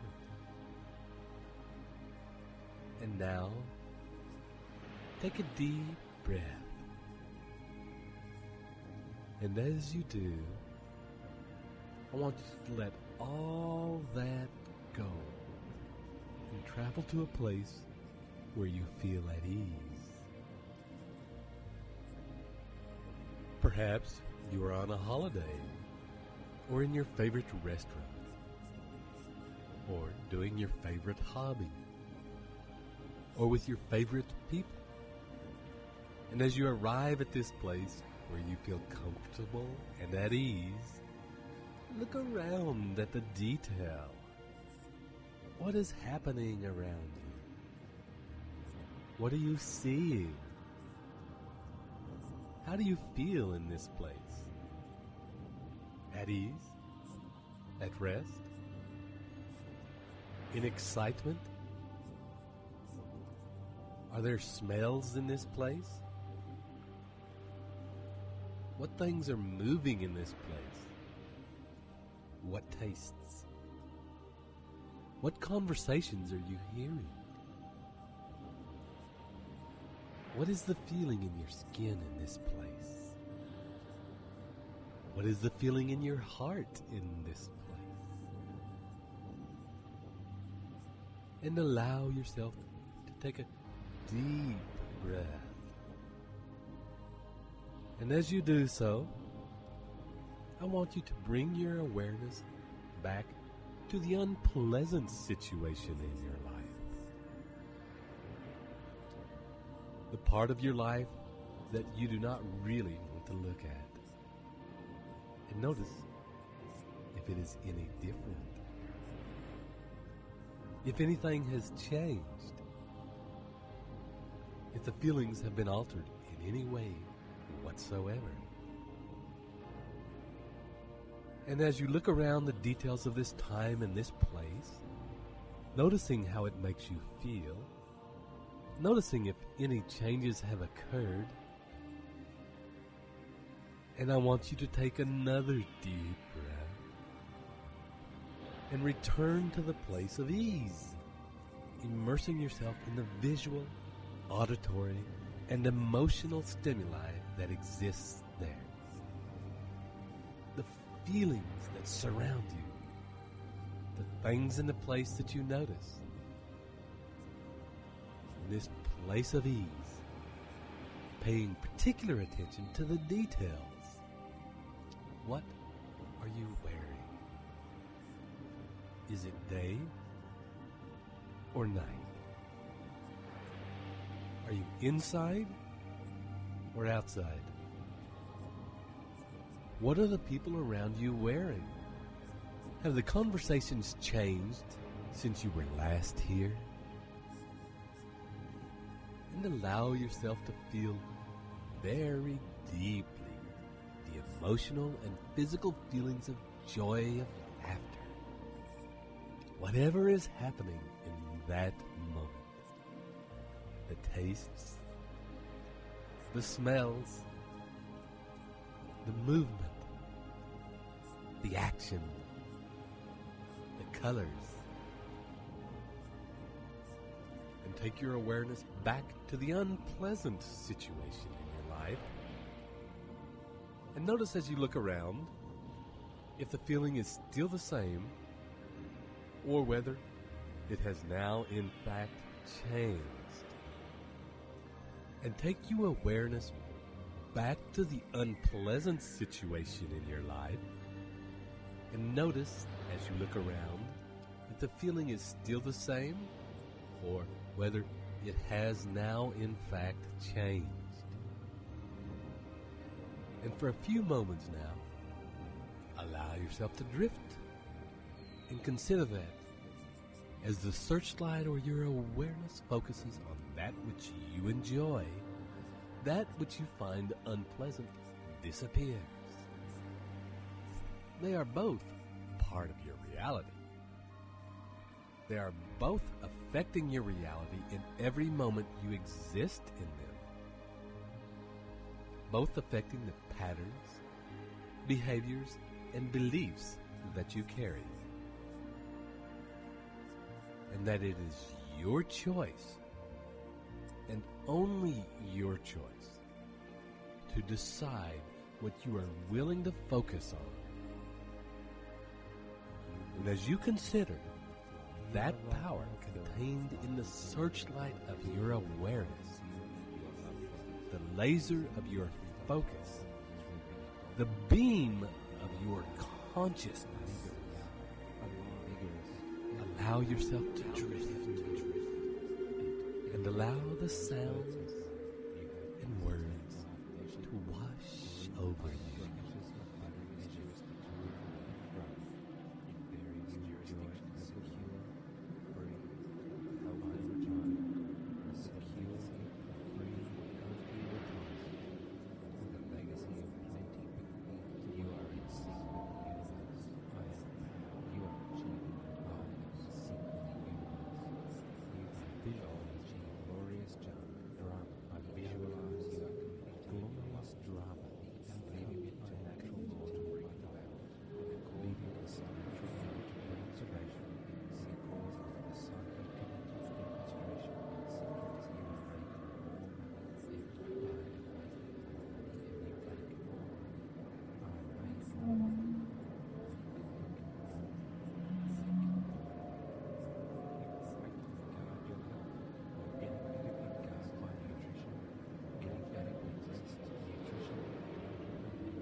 visualize a glorious drama.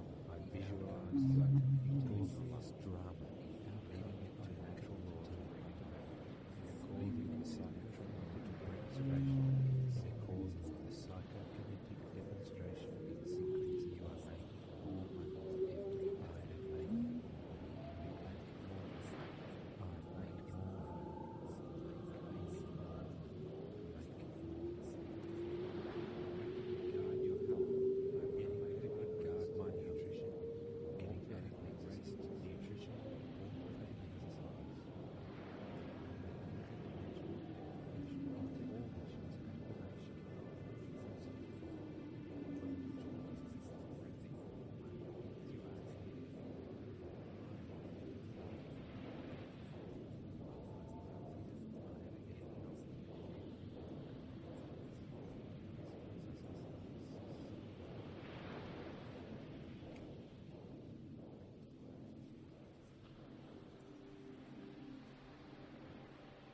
And as you gently return back to your body, we will now use the focus of your awareness, the searchlight of your consciousness, and focus on that which you truly want. Begin to summon up the images, the feelings, and the pictures of your definite chief aim in life. Imagine, if you will, you at the center of this picture, and notice what you are wearing. Notice how you are breathing. Notice who is around you, who is in your awareness, who is in your heart. And as you look around this scene, see how it is that you interact with the world around you. What sounds can you hear? And remember, this is a picture of your life exactly according to your divine life design. And being immersed in this vision, where you have created your ultimate and most perfect life. What is it that you are feeling? What does your body feel? Does it feel strong? Healthy? Light? Limber? Energetic? How are you feeling emotionally? Where are you in this space? And if you are already very sure of where you are, consider the details. What are the things that are around you? Are you in nature or are you inside? Are there things hanging on the wall? Are there sounds of birds? And expand your awareness out beyond the immediate space around you. What is happening in the land around you? What part of the world are you in? What people do you interact with on a daily basis? And how do you interact with them? What do you do on a daily basis? What is your routine? Who do you talk to? What actions do you take? What is in motion in the environment? And be acutely aware of the emotion, how you feel, how you talk to people, how you cope with them, how you experience them. And experience this entire world that you are in that is happening right now. Experience it in a way that your mind, your awareness, your consciousness is open to receiving everything that you have in this space and receiving it with grace and ease. And what is in this space the thing that you love most about your life? What is the most powerful and exciting part of your life? What is the thing, feeling, or experience that has driven you to get here? What is it that you have told yourself every single day in order to achieve it? And on your next deep out breath, imagine that with you at the center of this glorious picture, the whole scene, and you at the center of it begins to vibrate, begins to buzz with energy. At the center, your body and every cell in it is filling with this picture, is becoming a tiny hologram of the big picture. Every cell looks like a tiny, identical version of your deepest and grandest vision of your life's purpose. Scan your body now and make sure that no cell, no particle has escaped, becoming a tiny, detailed universe reflecting your heart's desire. And from this moment on, you will remember with every breath and every movement the information that is encoded into your cellular matrix right now. And remember that this information is governing your actions in this moment and in every moment, and is also governing what it is that you are attracting right now.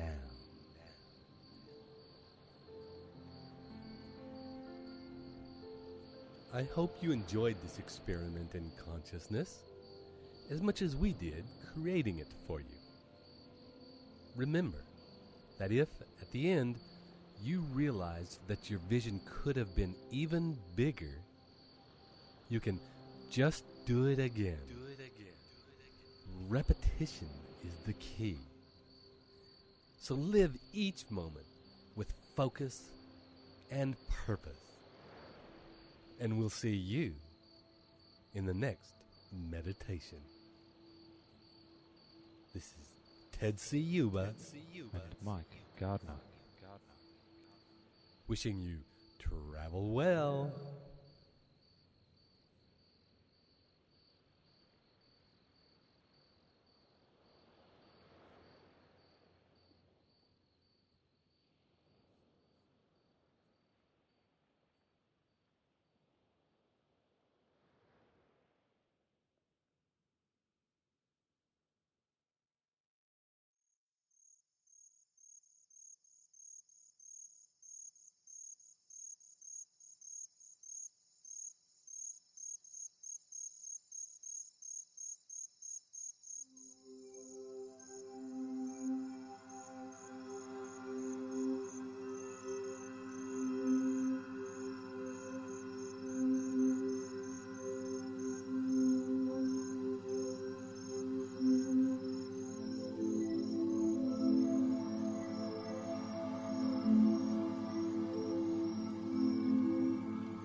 Welcome again to your very own recordings designed to help you understand and actualize the principles of Think and Grow Rich at the very deepest levels of your being. This is Ted Ciuba. And it's Mike Gardner. Back again to guide you through a meditation to help you seek and gain the specialized knowledge you need to successfully achieve the definite end of accumulating riches. So I invite you now to take a deep breath as you begin to settle into your quiet place and prepare yourself to let go of all that's happened so far in your day. And let go of anything that you feel sits uncomfortably in the body. And begin now to focus on relaxing your body, relaxing your mind, and surrendering to simply being aware. Breathing in, breathing out.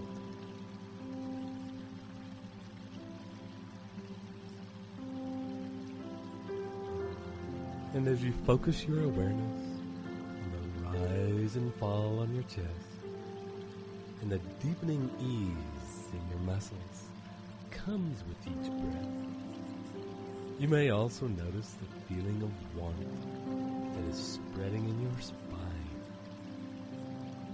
and the increasing ability you have to focus and target your awareness,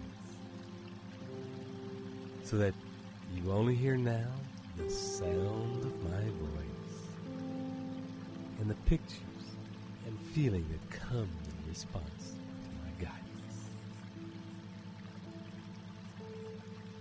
And now, returning, as we have before, to your definite chief goal, at this time, allow this picture of your future success to play as though you were watching a movie. And as you watch this movie, consider that these images, these feelings, these events have not yet happened. And as you watch this movie, this picture of your future success, allow a time frame to come into place around this scene. And as you do, imagine, is it off to the right or the left? Or is it up or down? And where is it in relation to something that is the same distance in the past?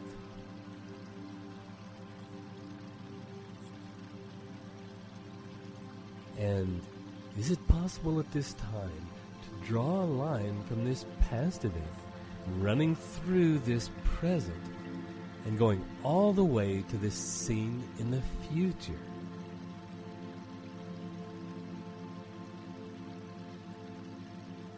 And when this line is in place,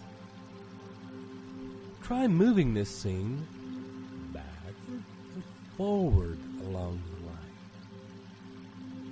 until it rests in a place where it needs to be. The distance from now that it feels right.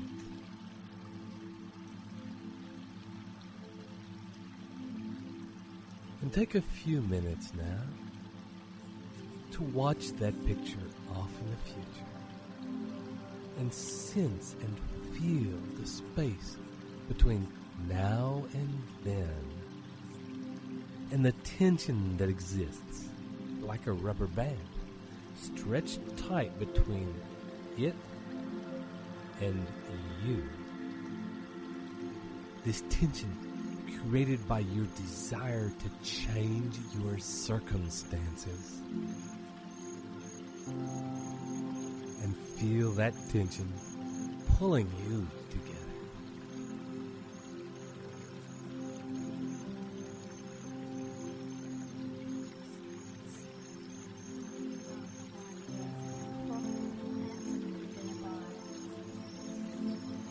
I leverage the law of economics. I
arrogantly acquire the specialized knowledge you I need. easily, quickly, and elegantly acquire the specialized knowledge I need or desire. Use your knowledge into effective action. I embrace learning. You take daily and positive action. I turn my knowledge into effective action. I take daily positive action on the knowledge I have acquired. I love my work and profit handsomely thereby. I leverage the law of economics. Because I follow universal law. I give to receive. My focus is in what I do. Therefore, I grow rich. I am today a successful person, living prosperously, independently, and prosperously. I am totally alive to opportunity. I can rely on the affirmation in this program to change my life.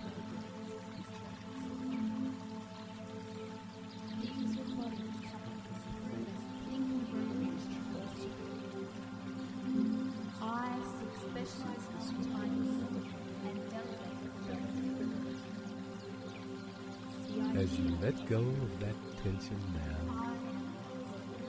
and allow your future success to exist in its right place and time, imagine that with that movie of your goal in the future, that you begin to fill that gap, the intervening space, with slightly smaller squares.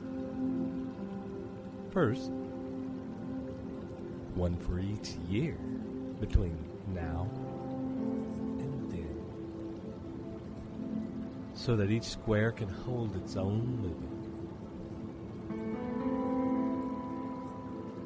And you can color all the 1 year squares a different color so that they remain separate in your mind from the smaller squares that fit between them. These smaller squares represent one for each month.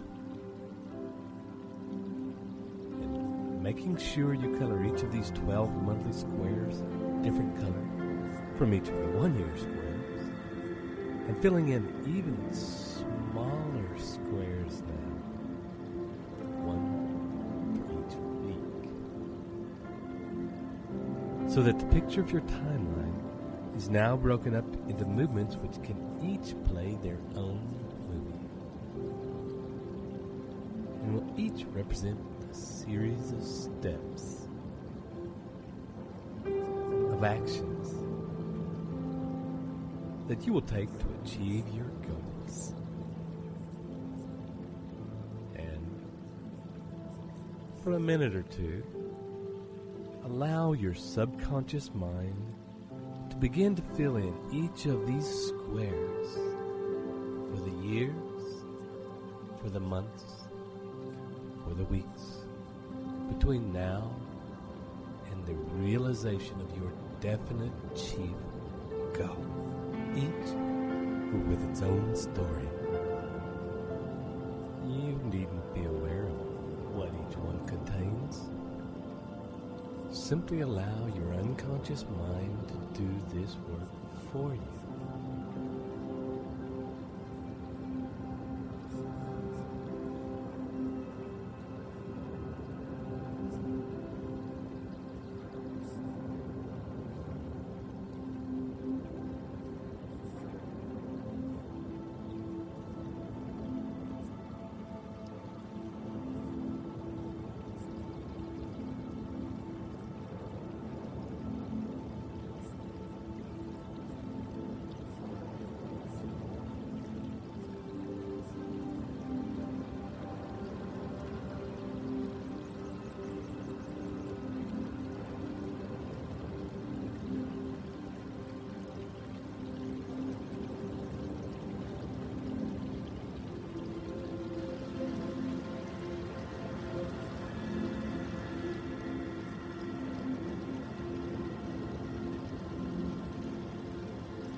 on your next deep out breath, we will ask your unconscious mind to present to you in the form of a series of pictures, movies, sounds, feelings,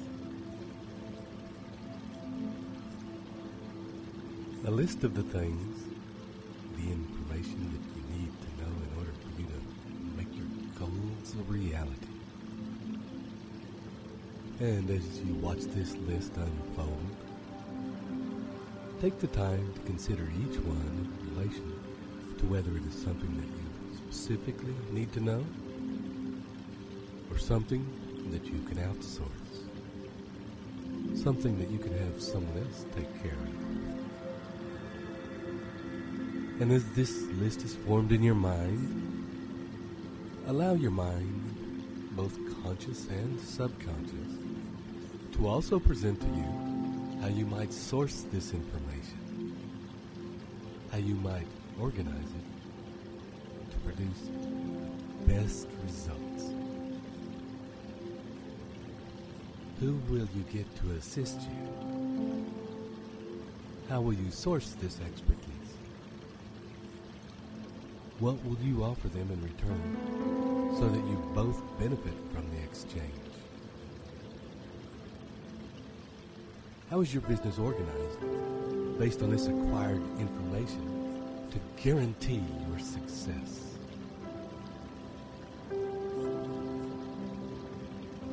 And continue as you breathe and relax to allow this deepened picture to form.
I am today a successful person, living positive as you allow this powerful crystallization of a plan to sink in, imagine that this list of specialized information will guarantee your success begins to play out like a movie. A movie where you get to watch externally what your business looks like, armed with the right specialized knowledge.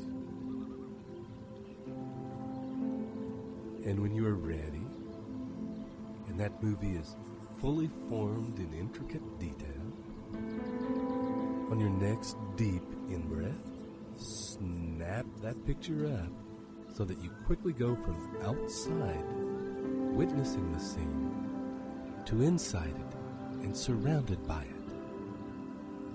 And as you do find yourself fully associated, living, surrounded by this scene and all that happens, allow yourself to feel the feeling of having all the knowledge you need to achieve amazing success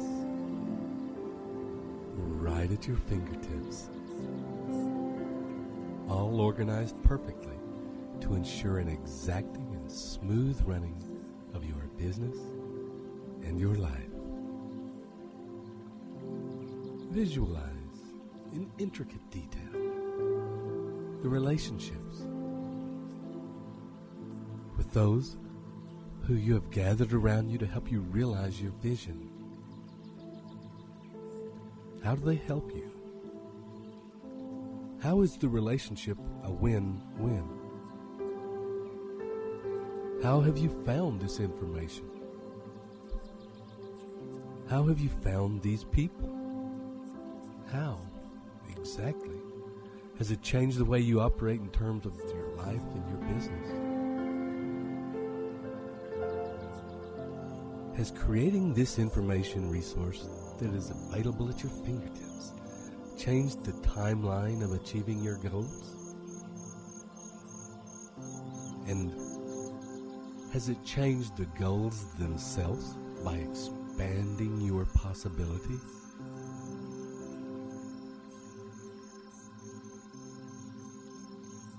And when you are ready, allow whatever changes that can and need to be made to your definite chief goal and the timeline in which it is held to happen automatically. And in your own time, take another deep breath and surrender and release all these images back into the hands of your subconscious and the infinite intelligence of the universe, and begin to come up, back into the here and now, back into this moment. And I hope you have received yet another gift by using these recordings. Thank you for working with us in this way. This is Ted Ciuba, and it's Mike Gardner, wishing you journey well to your success. We'll see you soon.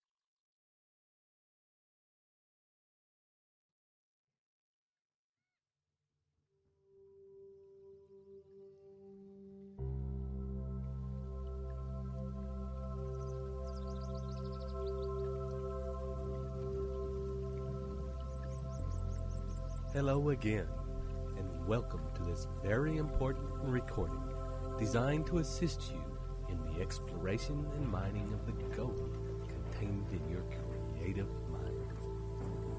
This is Ted Ciuba and Mike Gardner, ready to take you on a journey into your own magnificent imagination.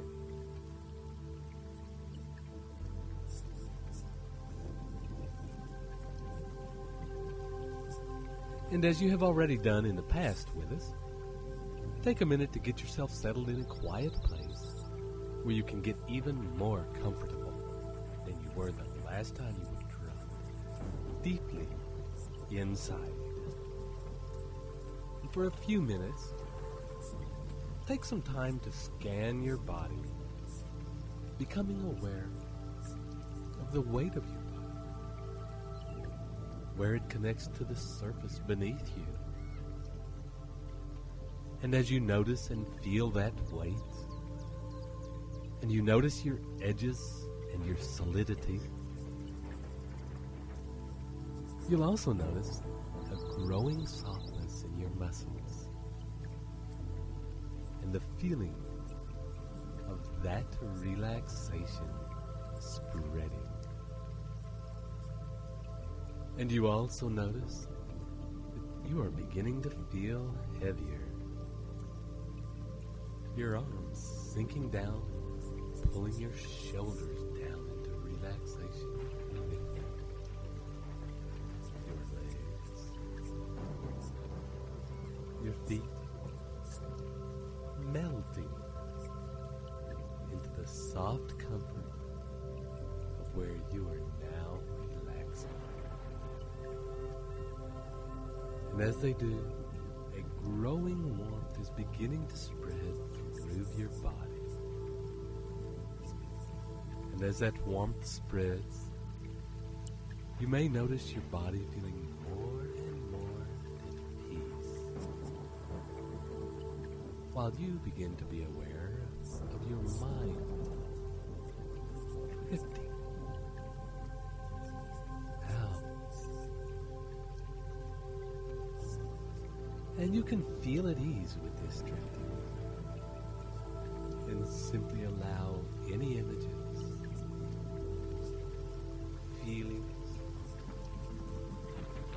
thoughts to drift in and out of your mind.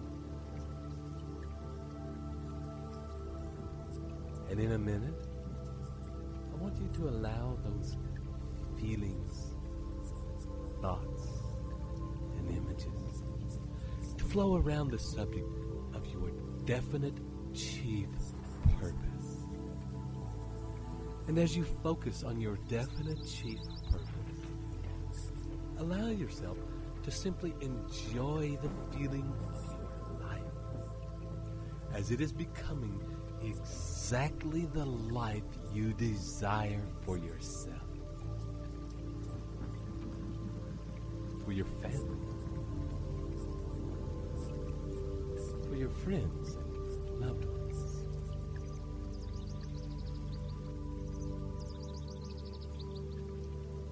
Find yourself in a situation where you get to celebrate this glorious life you have created for yourself.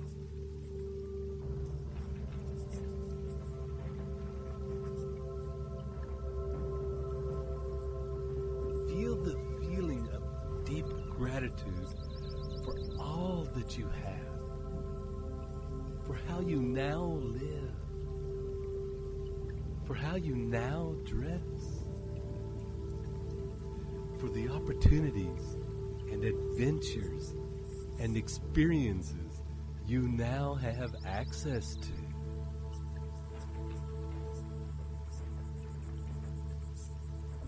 And as you bathe in that feeling of joy and gratitude, take a few minutes to explore and investigate your life, your relationships to those you love.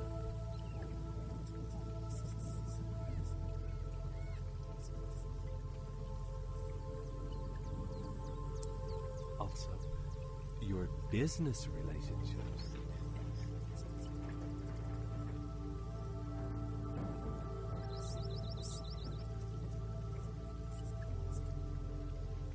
The people in your community how you relate to them.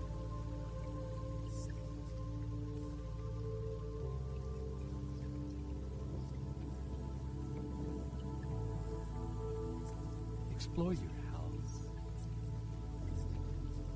your land, what you do for fun.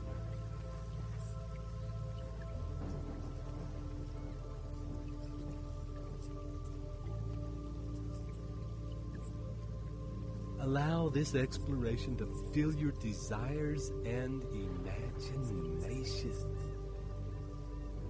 while the sound and words that follow take you into your imaginings even deeper. And believe it can achieve.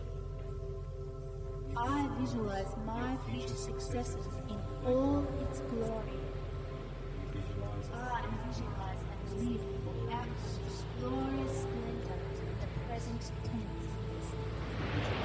My visualizations include how I celebrate, whom I see, what we are doing, what I am saying, how we are dressed, how I feel. I enjoy creating plans that swiftly shoot me towards my goals. I enjoy engaging my imagination because that engagement with my present and draws my goals magnetically toward me. I will never be content with normal. I am exceptional. I love my work and Leverage.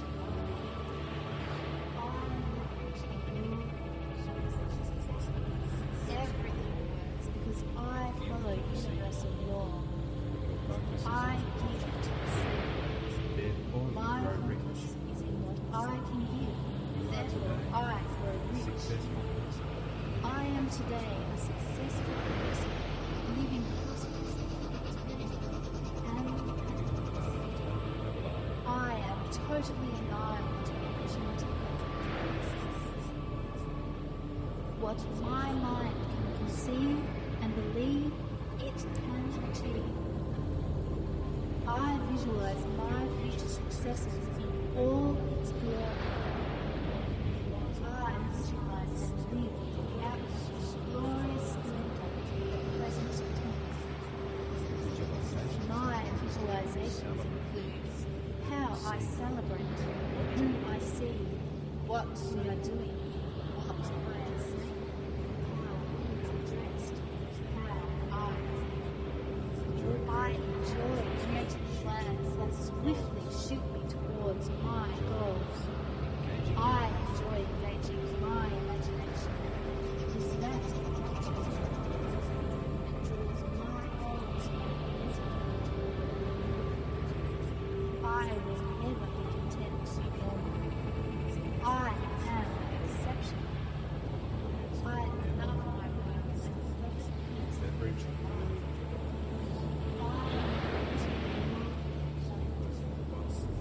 everything is because I follow universal law. I give to receive.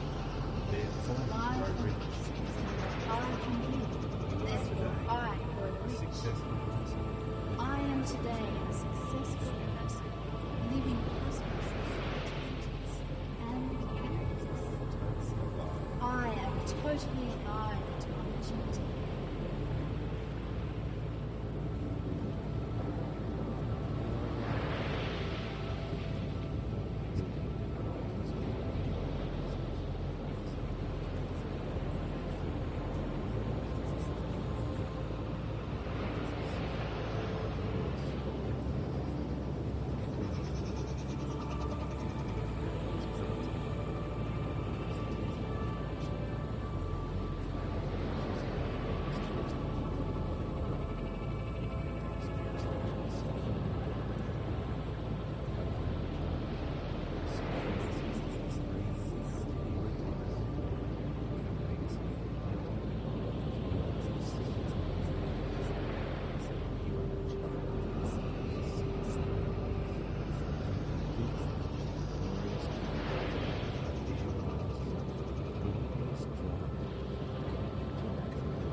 your next deep out breath, coming up just a little.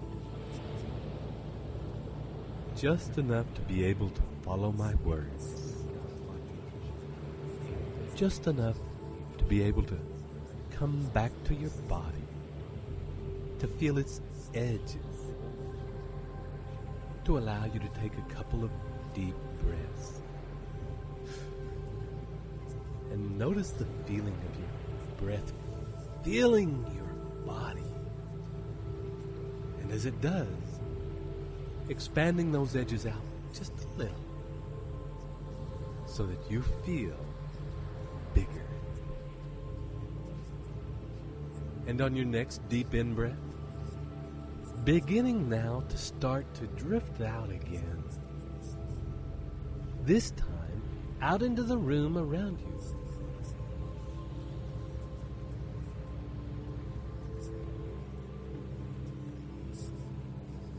Imagining now, following the line that you have followed before, out through the top of your head, and up and out of the room, out of the building you are in.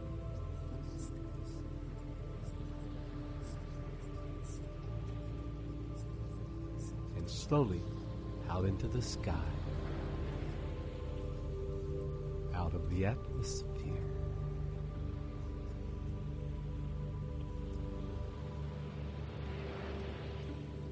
Slowly out to the place where previously you met the part of your being that represents your unique connection to the infinite intelligence of the universe.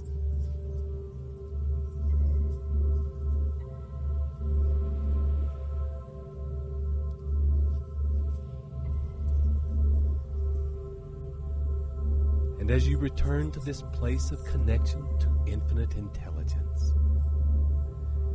meet again with this part of yourself personified, like old friends. And as you allow yourself to merge again with this being, continue to drift even further out.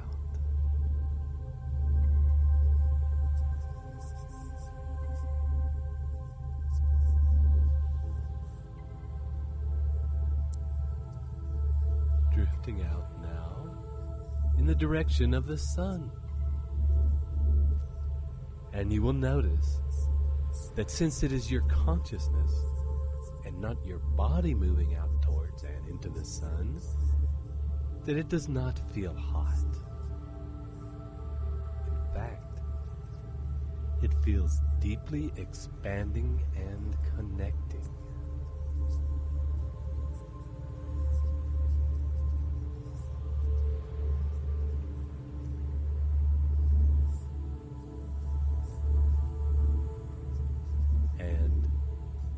Partnered as you are to your infinite connection to the intelligence of the universe, allow this part of yourself to take you to a place where your deepest creative instincts lie.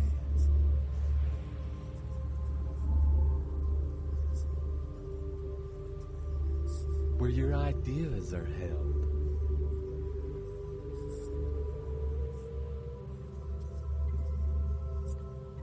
Where the magic of your most glorious imagination transforms the seeds of your inspiration into visions of wonder and power.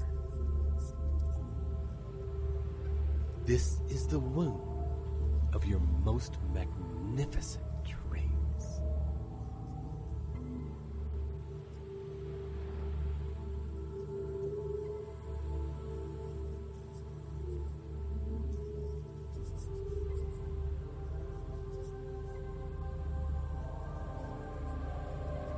You are now here and ready to receive those which are ready to birth.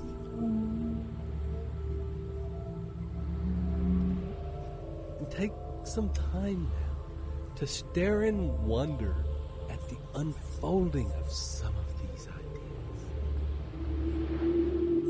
them to unfurl and reveal themselves to you. As the sounds and words that follow take you even deeper.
What my mind can conceive and believe, it can achieve. I visualize my future successes in all its glory. I visualize and live out of glorious splendor, the present tense. My visualizations include how I celebrate, whom I see, what we are doing, what I am saying, how we are dressed, how I feel. I enjoy creating plans that swiftly shoot towards my goals. I enjoy engaging my imagination because that engages my bosom and draws my goals to make better moment. I will never be content to be normal. I am exceptional. I love my work and the perfect answer to life. I everything works because I follow universal law. I give to receive. My purpose is in what I can give, therefore I grow rich. I am today a successful person, living prosperous, independently, and happiness. I am totally alive to opportunity. And your next deep out breath of you saying farewell to this place, and taking with you the ideas, visions, and dreams you have been given. Allow yourself to travel back to the world contained in your definite chief goal in life. And bringing your gifts into this vision and picture, allow the life around you to change, to alter, to morph, to accommodate these new gifts. And see how each one of these may be the very vehicle that has brought this life to you. explore again your life and see if in this case, on this trip to your imagination, that you have brought the seed of your new life back with you in the form of a single idea that could expand and grow into a powerhouse with a life of its own. A life so dynamic in its vision that it will become a consuming obsession for you. A driving force. A driving force that will give birth to the life you most deeply desire.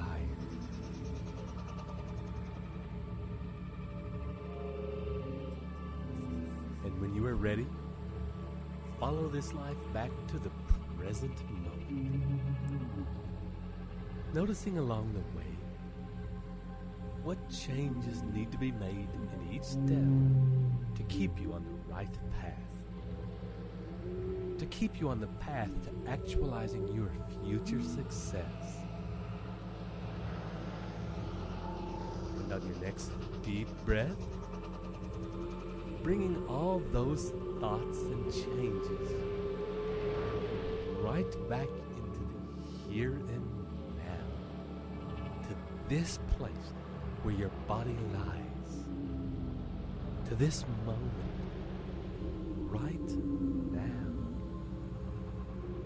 And know that as you sit with these new gifts, with the seeds of change, that right now your subconscious mind is in the process of transmuting these seeds into a definite plan of action that can be used to create and accumulate success and wealth. And you can simply trust that when you need this plan, those answers, they will come. Taking a few deep, big breaths now. Coming right back into full waking awareness. This is Ted Ciuba and Mike Gardner. Wishing you journey well.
Welcome to your next step in your journey to instilling the new Think and Grow Rich in the mind and crystallizing your deepest desires into your life. This is Ted Ciuba and Mike Gardner, inviting you now to prepare for the next step in your process, organized planning. And for this process, and because you are getting well practiced at dropping into a deep space now, we will change our normal way of doing things by asking you to sit up at a table with a pen and paper. If you need to pause this recording now, offer a moment to get yourself organized, then press now. And as we continue now, sitting up at a table, feet flat on the floor, hands resting in your lap, your eyes gently closed, and taking a few deep breaths, and beginning to drop inside.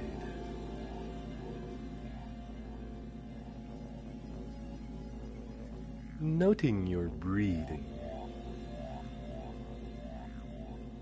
your breath flowing gently in and out.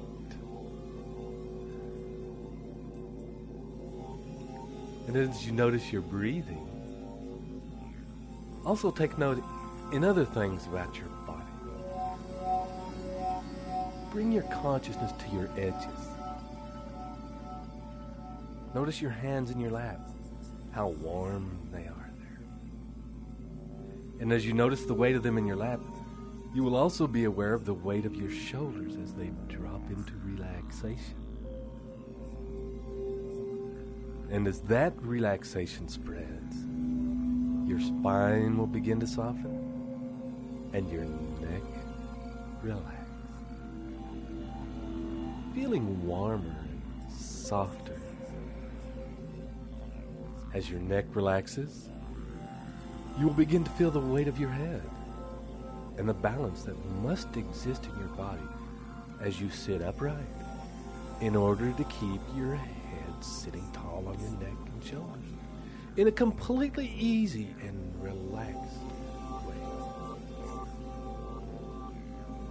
And as you sit there, perhaps making minor adjustments in your body to achieve that perfect balance, you'll also notice your scalp relaxing around your brain, your skull expanding with each breath, your eyes relaxing and softening in their sockets, and muscles in your jaw easing their tension, your tongue relaxing in your mouth, and allowing yourself to feel the weight of your tongue as it sits at rest on the floor of your mouth. And breathe deep. To my goals with but little effort, because my plans are sound. Organized planning is a way of life. All the universe responds to my holographic images of success. Follow the sound principles. I follow the sound principles of organized planning. I always plan. And each breath now bringing you closer and closer to the center of your being. As it does so, and as you become aware of your center, notice also the weight of your bottom on the chair. Feel an ease settling in your legs, allowing them to relax. Noticing your calves sinking down toward your feet, and your feet resting flat on the floor. Feel the weight. Feel the surface underneath. And getting a sense with each breath of your body as a complete organism. Now coming to a state of rest as you sit there. Still.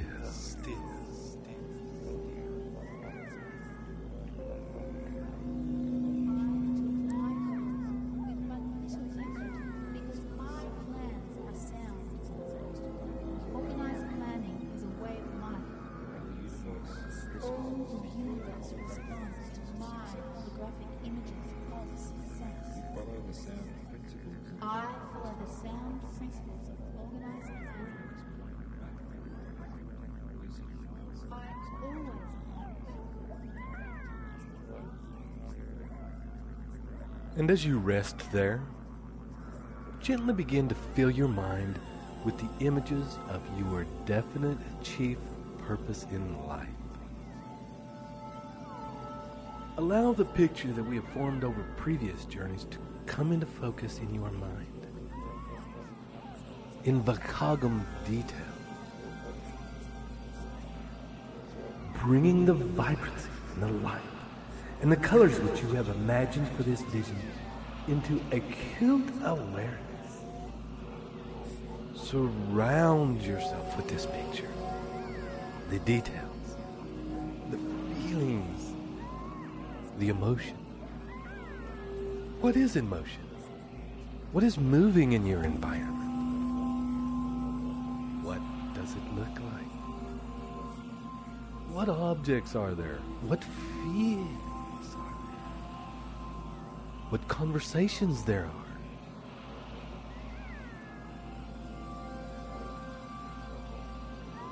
Noticing the people that are in your life and the feeling of the relationships that you have.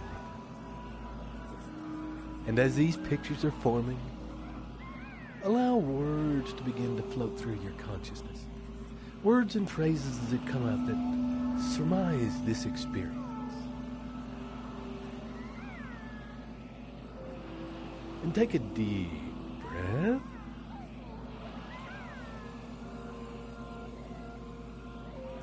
And drop in a little further. And as these words and phrases pass through your mind, they take you in even deeper.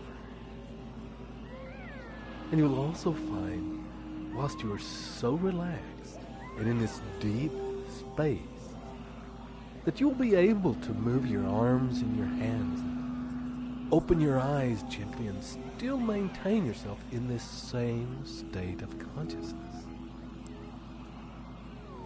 You will be able to pick up your pen and put onto the paper in front of you while still maintaining deep rest and stillness. The movement of your hands and your arms serving to take it in even deeper.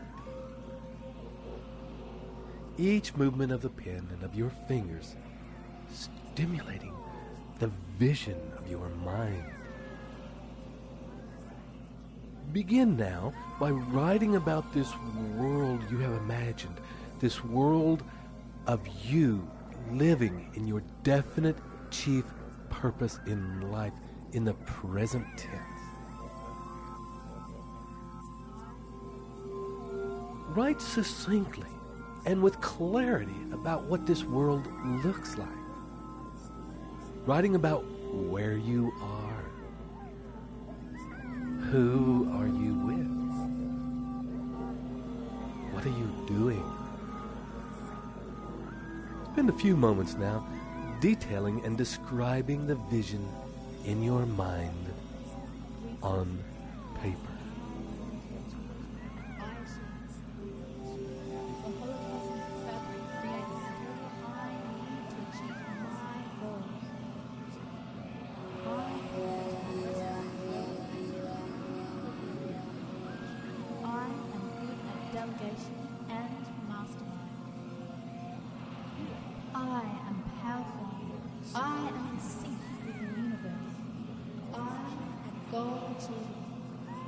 Opportunity has never been better. These are the best of times. We live in a global village, and I profit from that fact. I am good at organized planning. I find it easy, fast, and effective. I achieve my goals with but little effort because my plans are sound. Organized planning is a way of life. All the universe responds to my rough images of success. You follow the sound principles. I follow the sound principles of organized planning. I always plan backward from an event using milestones and timelines. I am on target. I keep track. What the mind can conceive and believe it can achieve. Resources and events you plan to achieve. The people, resources, and events I plan to achieve, I achieve. The holocosmic fabric creates whatever I need to achieve my goals. I plan to progress and grow and get. I am good at delegation and mastery. I am powerful. I am sick. I go to opportunity has never been better.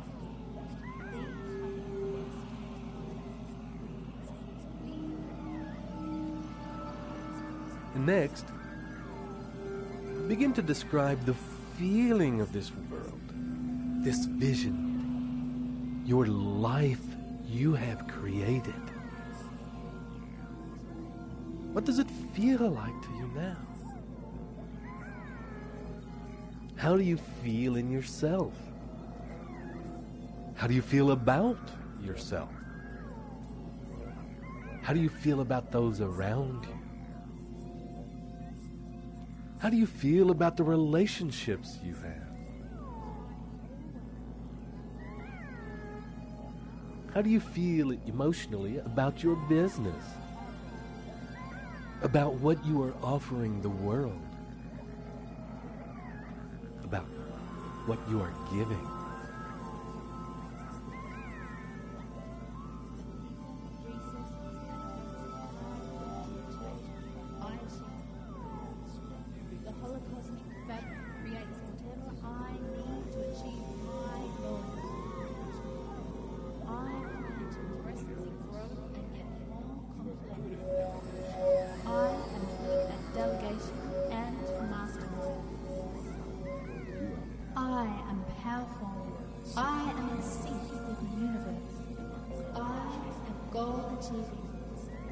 Opportunity has never been better.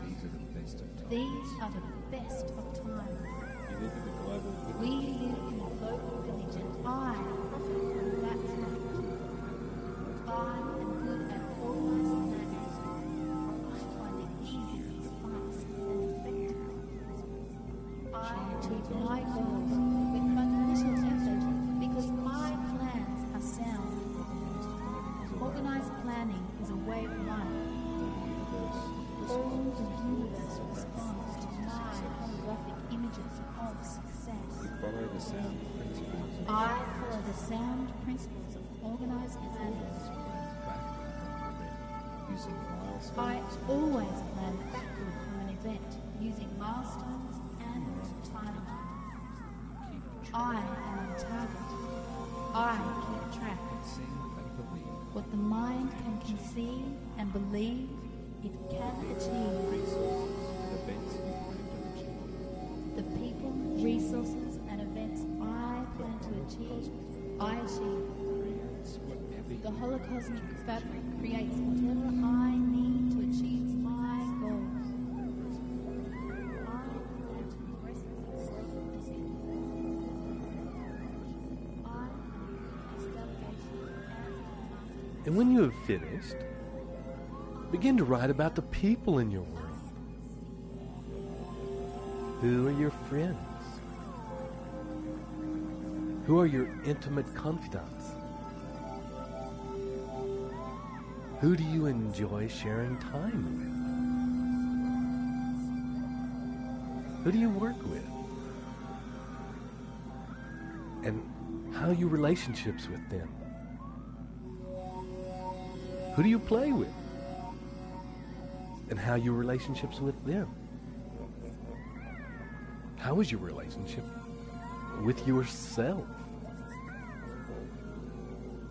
How is your relationship with infinite intelligence?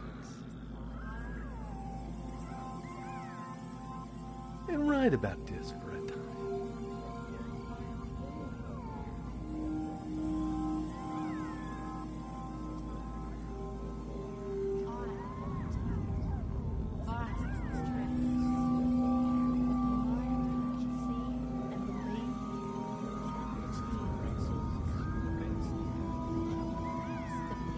resources and events I plan to achieve, I achieve.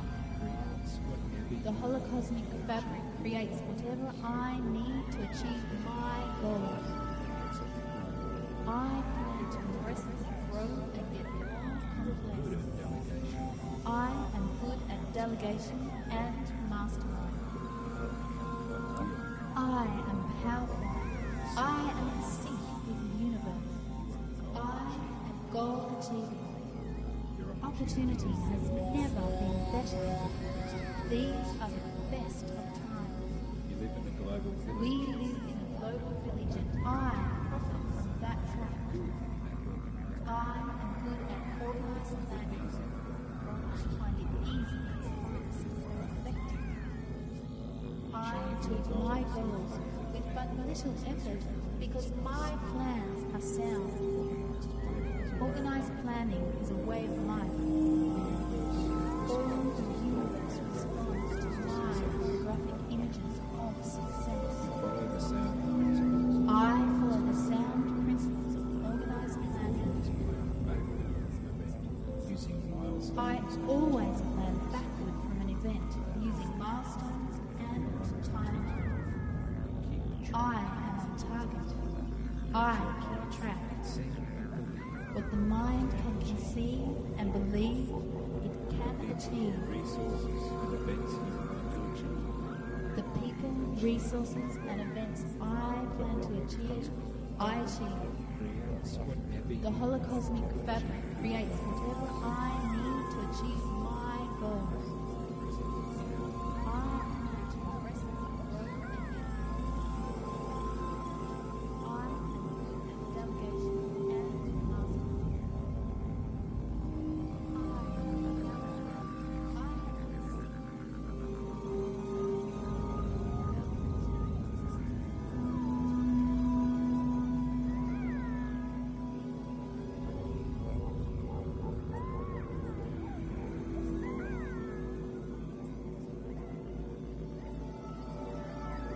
And spend a few moments now writing about where you are going now that you have achieved all of these things that you wished to achieve.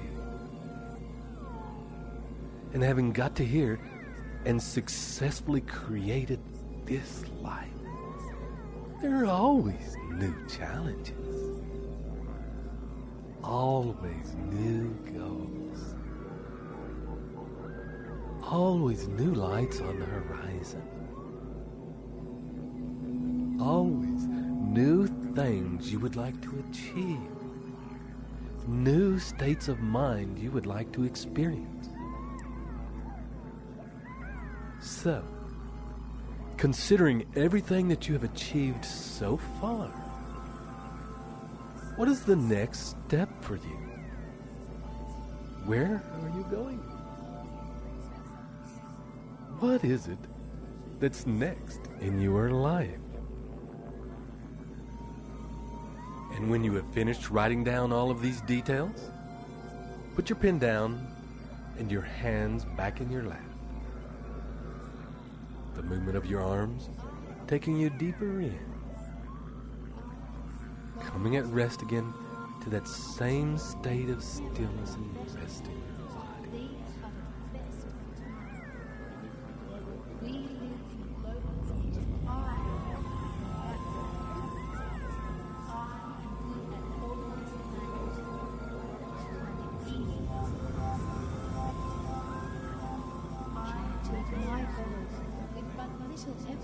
Because my plans are sound. Organized planning is a way of life. All the universe responds to my graphic images of success. Follow the sound principles. I follow the sound principles of organized planning. Using milestones. I always plan backward from an event using milestones and time. I am on target. I keep track. What the mind can conceive and believe, it can achieve. Resources and events you plan to achieve. The people, resources, and events I plan to achieve, I achieve. Creates whatever The holocosmic fabric creates whatever I need to achieve my goals. I plan to progressively grow and get more complex. I am good at delegation and mastermind. I am powerful. I am in sync with the universe. I am goal achiever. Opportunity has never been better. These are the best of times. We live in a global community. I am that one. I am good at organized planning. I am easy, fast, I achieve my goals with but little effort because my plans are sound. Organized planning is a way of life. All the universe responds to my photographic images of success. Follow the sound principles. I follow the sound principles of organized planning. I always plan using my style. I attract.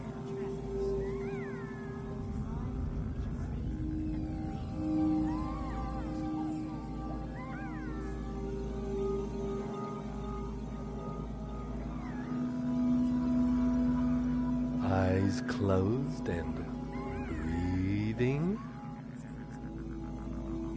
And in a moment, taking a deep breath, allowing your mind to empty and feel clear.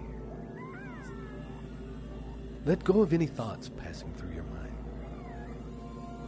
And focusing now back on your center. And as you focus on your center, consider your life as it is right now. Consider when you are with your relationships, with your business, with your feelings about yourself, your feelings about the connection you have with infinite intelligence, as it is right now. Consider the results you are producing in your life, irrespective of whether you believe them to be good results or poor results. Consider without judgment exactly where you're at. And as you gather the information and form the picture of where you are at right now, take the picture of your definite purpose of where you want your life to be and superimpose that over the top of the way your life is right now. Whatever I need to achieve my goals. I plan to progressively grow and get more. I am good at delegation and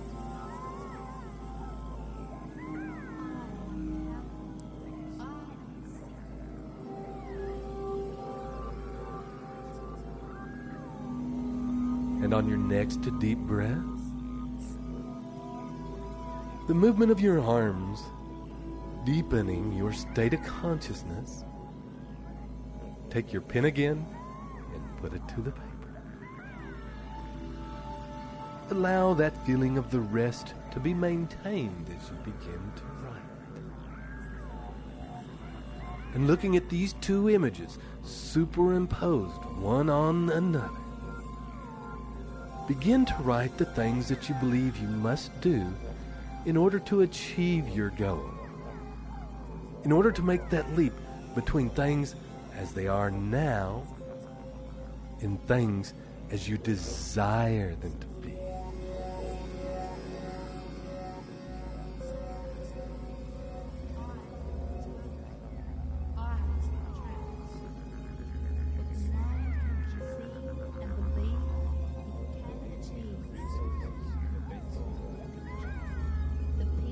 resources and events I plan to achieve, I achieve. The holocosmic fabric creates whatever I need to achieve my goals. I plan to progressively grow and get more confident. I am good at delegation and mastermind. I am powerful.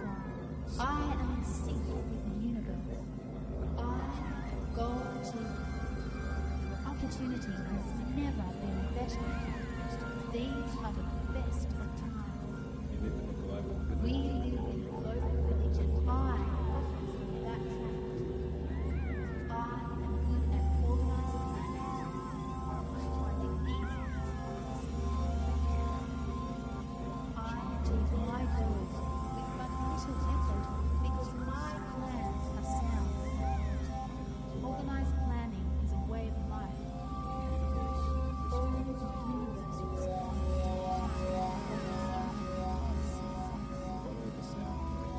I follow the sound principles of organized planning. I always plan using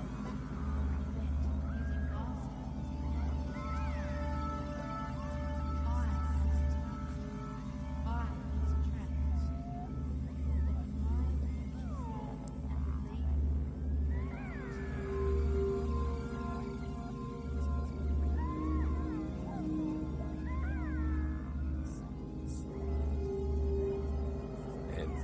finished,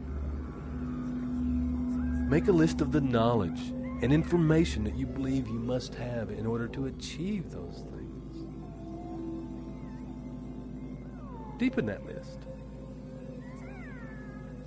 with the resources that you believe you need to have in order to achieve that goal. What people or what types of people must you meet in relationship with? Mastermind.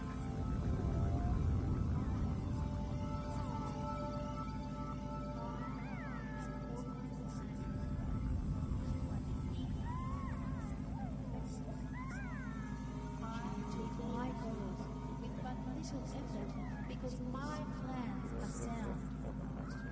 Organized planning is a way of life.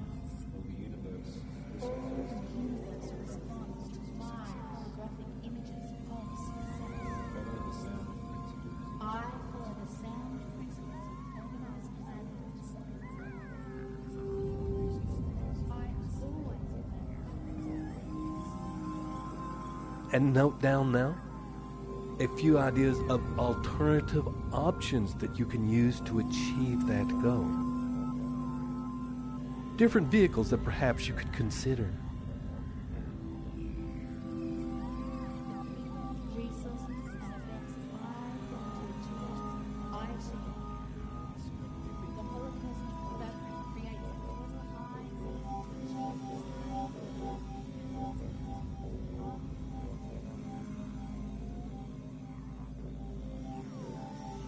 Make a list of obstacles that you foresee might stand in the way of achieving your goal. And with each obstacle, note any potential possible solutions that might help you circumnavigate that obstacle.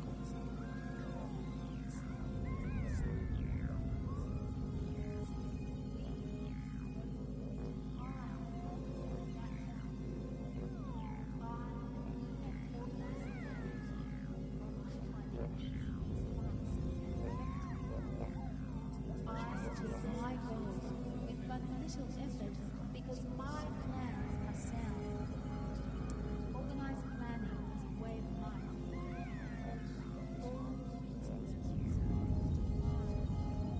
Make a list of anybody you know who has achieved a similar kind of goal that you want to achieve.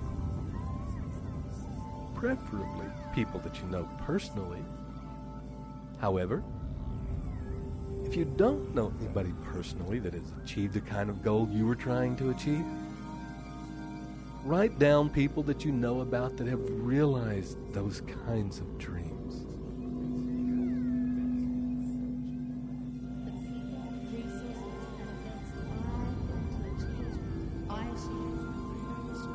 The holocosmic fabric creates whatever I need to achieve my goals.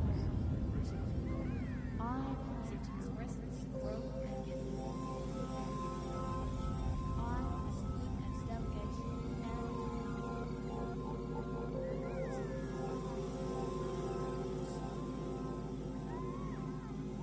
And make a list of anybody that you know of who has succeeded using the same vehicle that you wish to use to manifest the reality